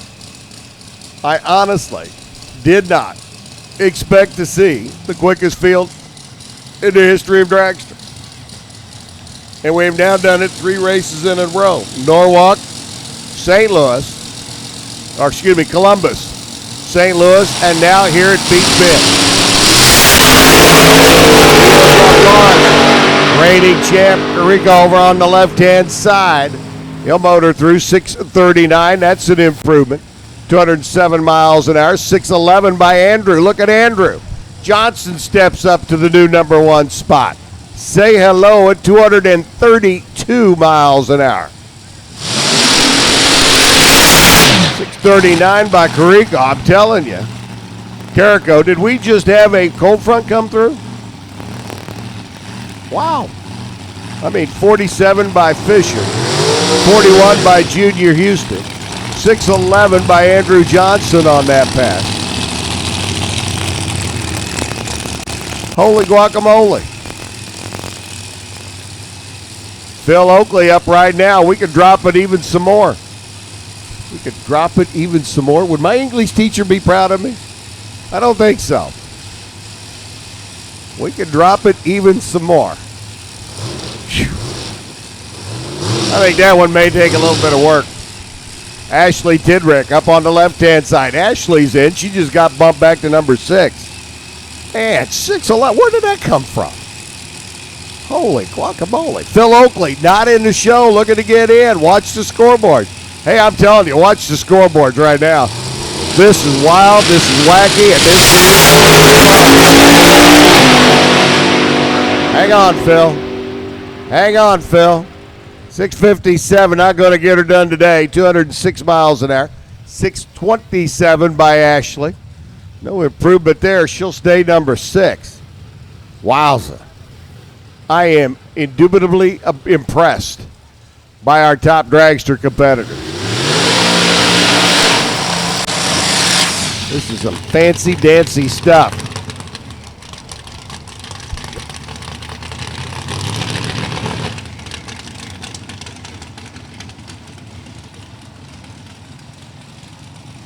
Alan O'Brien up. Here's that twin turbocharged AMC. Remember, he went to the number 1 spot earlier?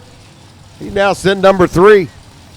Joe Hessling, number 7. 6:25, his best. The American Race Cars entry over there on the left-hand side.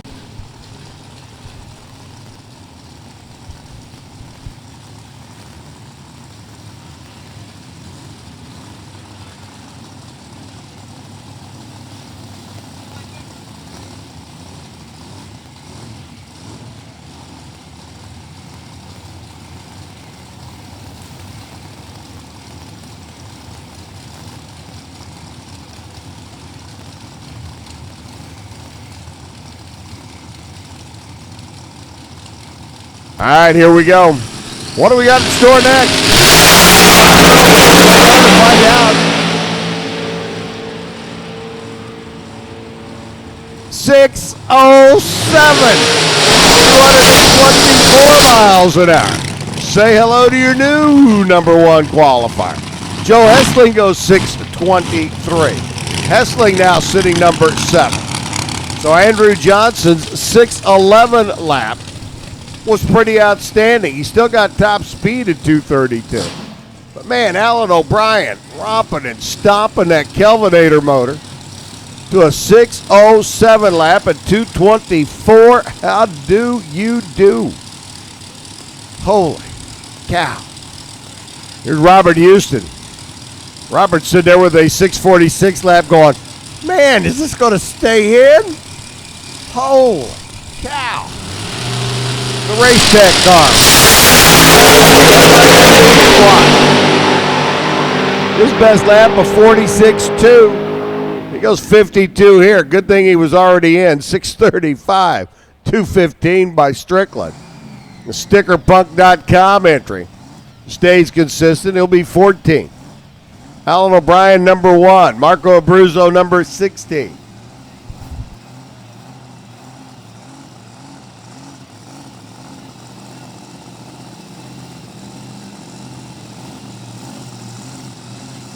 Here's your number 9 qualifier, Tom Elliott's hot rod. Beautiful car.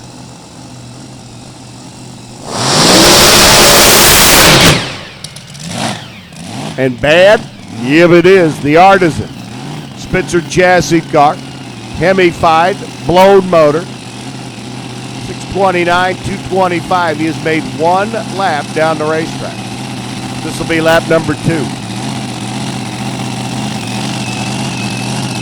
He take away that number 1 spot, I'm telling you right now, I'm thinking anything is possible, including a record all-time quick field in Top Sportsman, which, by the way, Top Sportsman, if you're not in the lanes, you're late, you're tardy, you're absent without leave. We need you to the lanes, please. You're sitting there going, why are we running singles? Well, they are assigned lanes to make, lanes to be in. On each lap down the racetrack. Right, left, left. At the end of the session, we get down to a couple of cars that don't show for a left lane run. And we have some right lane runs to make.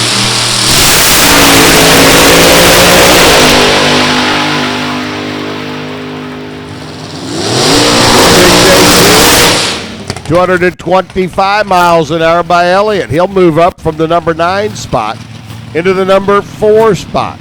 Craig Sullivan, Ed Dudley, Ashley Tidrick, Joe Hessling, and the rest of the field just got to take a step backward.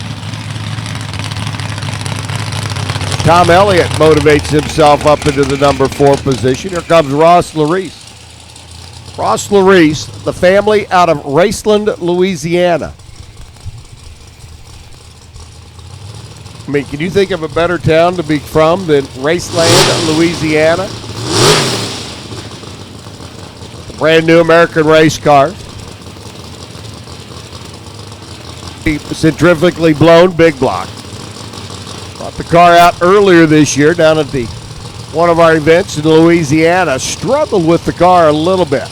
Trying to get her dialed in, locked in, and going. Starting to get a pretty good handle on it now. 632. 220 miles an hour for Larice.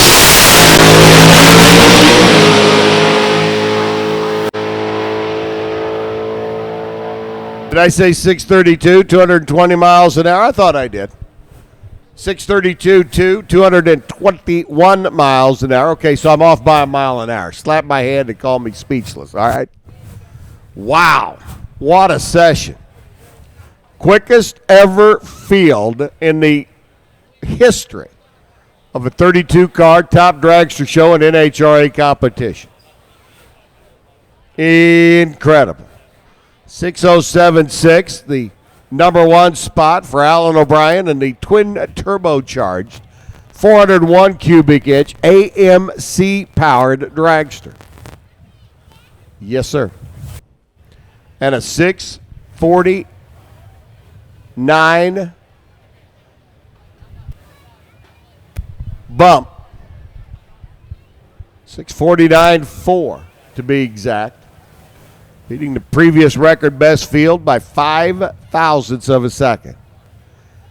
I know. Doesn't seem like a lot, but hey, like I said, this is the 3rd race in a row. Columbus, Ohio, Gateway, St. Louis, and now here at Beech Bend, where we have continually set record, and record quick fields in the top dragster category.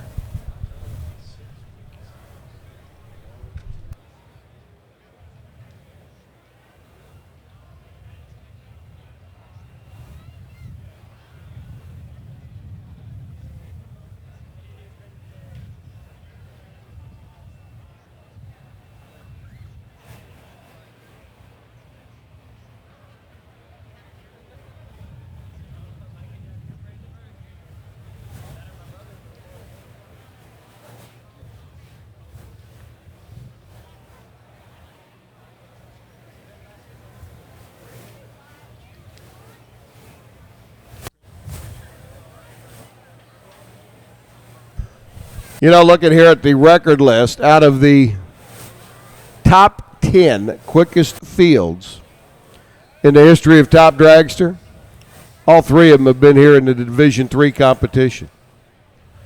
Gateway, National Trail Raceway in Columbus, Summit Motorsports Park in Norwalk, Route 66, National Trail, Lucas. Just incredible. The record field in Top Sportsman is a 692.7 bump, and that record has stood since 2012. That was set at Summit Motorsports Park in Norwalk, Ohio on July the 6th, 2012. The 1st of July. I mean, you wouldn't really expect record-setting performance numbers in Ohio on July 4th weekend. I mean, let's face it. That's corn on the cob and fireworks, a lot of humidity and a lot of heat type of date of the year. But by gosh and by golly, in 2012, they set the record. Now, where are we at here? We have 40 cars here this weekend trying to get into a 32-car field.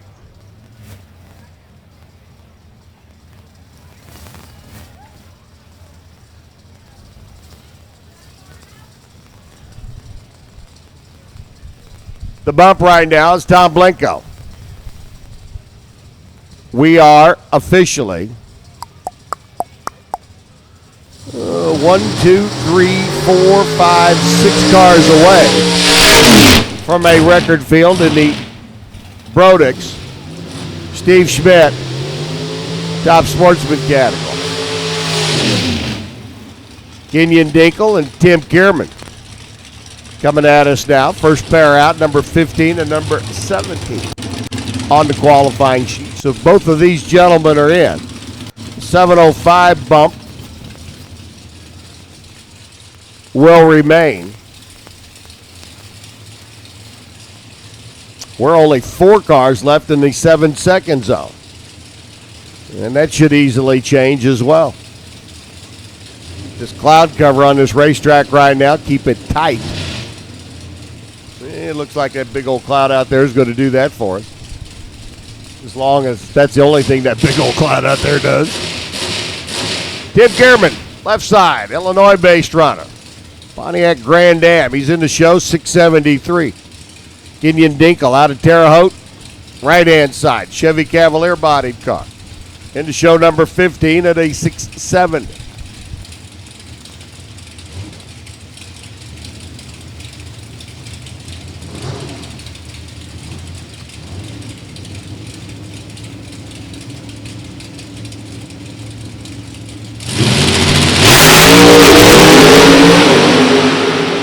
Kenyon, a little hop and skip off the starting line, stays with it. 676, 208, 6667 by Tim Kierman now.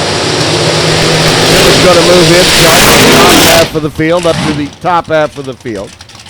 And that kind of performance improvement right there tells me that we may yet see a quickest ever field in our Brodix. Steve Schmidt Racing, top sportsman category. Here comes one of the cars that can make a change. Guy sitting on the bump spot right now, Tom Blinko. Thomas out of Kentucky, the gorgeous candy apple red 63 Corvette. Best run, a 705. His other run, a highly trouble-plagued 15-second lap. Pittman, if you were with us earlier today, came off, absolutely annihilated the tires on the starting line. But he's already in the show, number 8 with a 660 lap yesterday afternoon.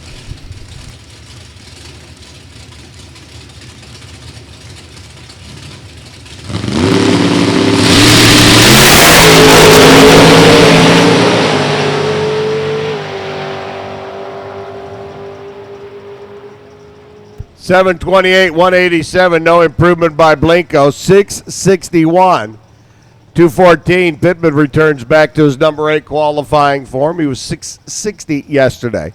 Slows up here by exactly 1/100th of a second. Slows up in speed by 0.3 of a mile an hour. That race car, I think, might be ready to go. Here's Andy Horn and Jerry Albert.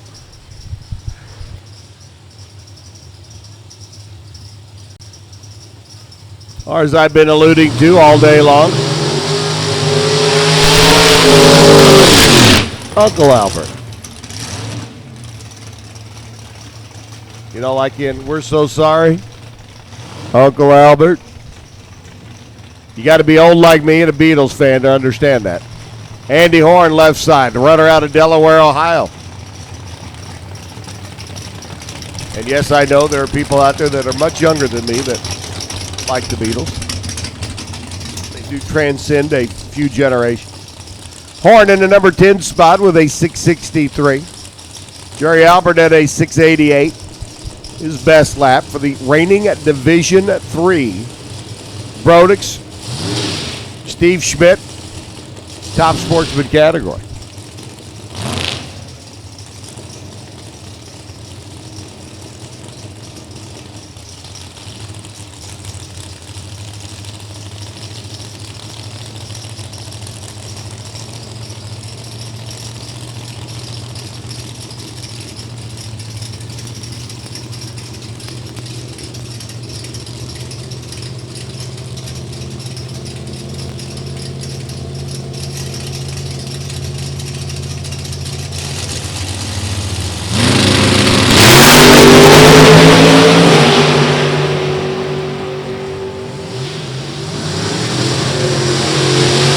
Jerry's got issues on the brakes long before he gets there. 669, 202 for Andy Horn. Jerry's better half will head down the other end of the racetrack and go, well, what do we got to fix tonight? Because that wasn't looking good. Chris Ray coming up. Jimmy Fallon. Fallon's Corvette not in the show. Here we go. This could be one that shuffles things around a little bit.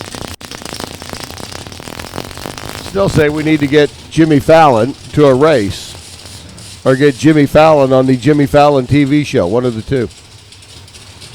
What do you think, boss?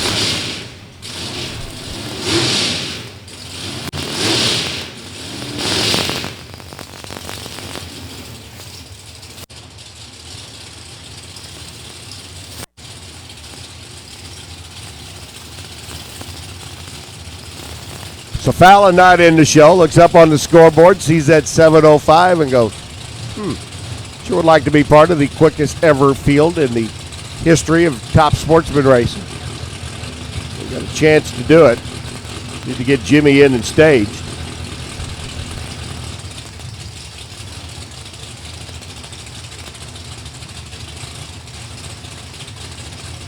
So Jimmy Fallon in, the Corvette left side. Chris Ray over on the right side, already in the program, number 15. 699,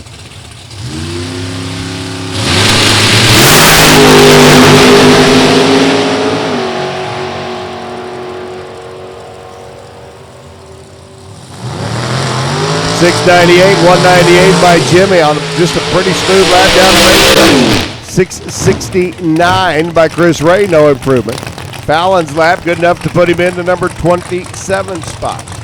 So he goes into the show. The bump now becomes Bob Mandel's 7:04.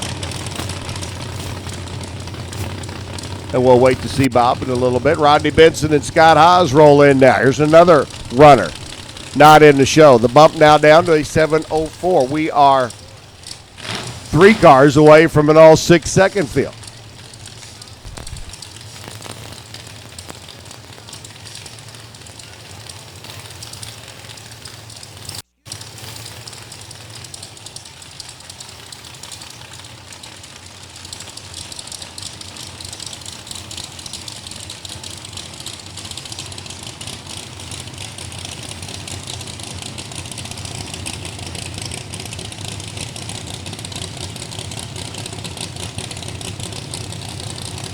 Scotty Haas in the show. Runner out of Stillman Valley, Illinois. 53 Corvette hardtop over there in the left lane.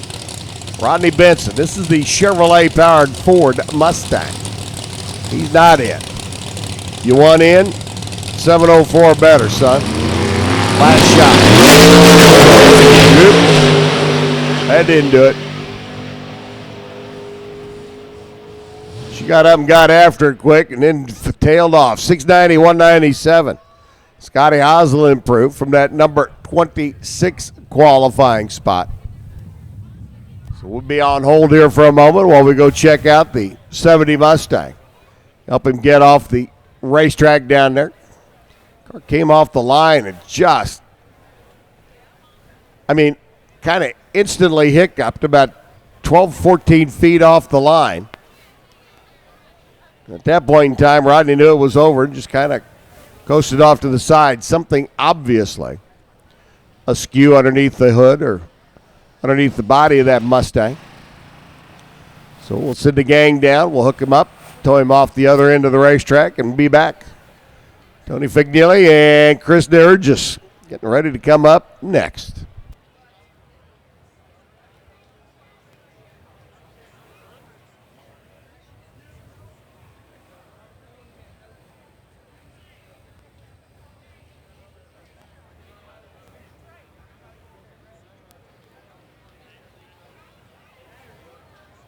Do want to remind everybody, non-denominational chapel services tomorrow, 7:15.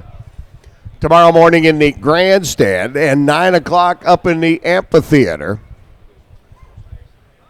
7:15 in the morning in the grandstands, 9 a.m. in the amphitheater.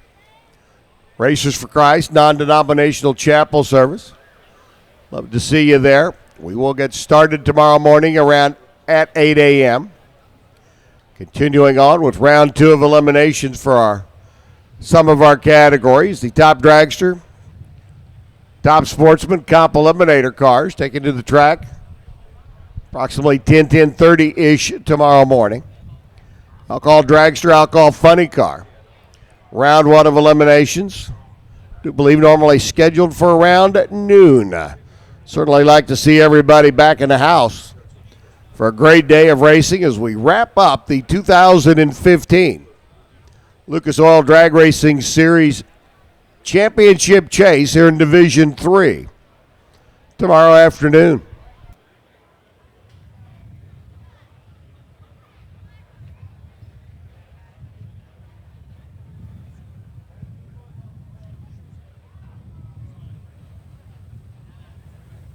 And the word comes that Rodney Benson's Mustang going to require a little bit of mechanical assistance via the rollback, as we have something broke in the drive line. Not going to be able to roll the car off the other end of the racetrack. So we're sending the rollback up from the other end, and we'll get them hooked up, loaded up, going on down the racetrack.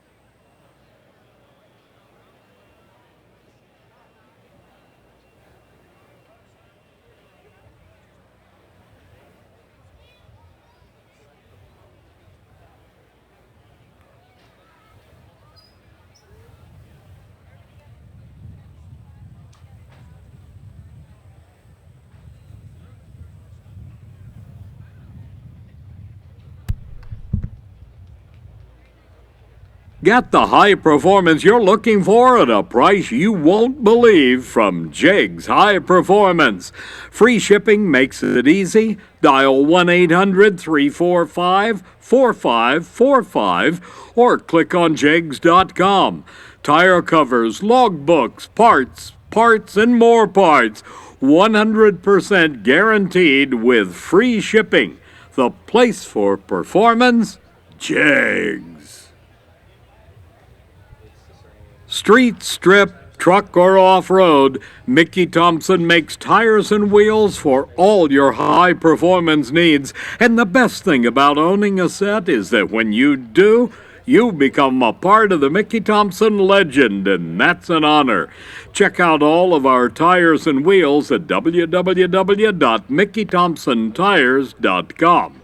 With our new Buy Now feature, you can shop online, compare tire and wheel prices from top performance dealers, and quickly get them to your doorstep with just a few simple clicks. Mickey Thompson, be a part of the legend.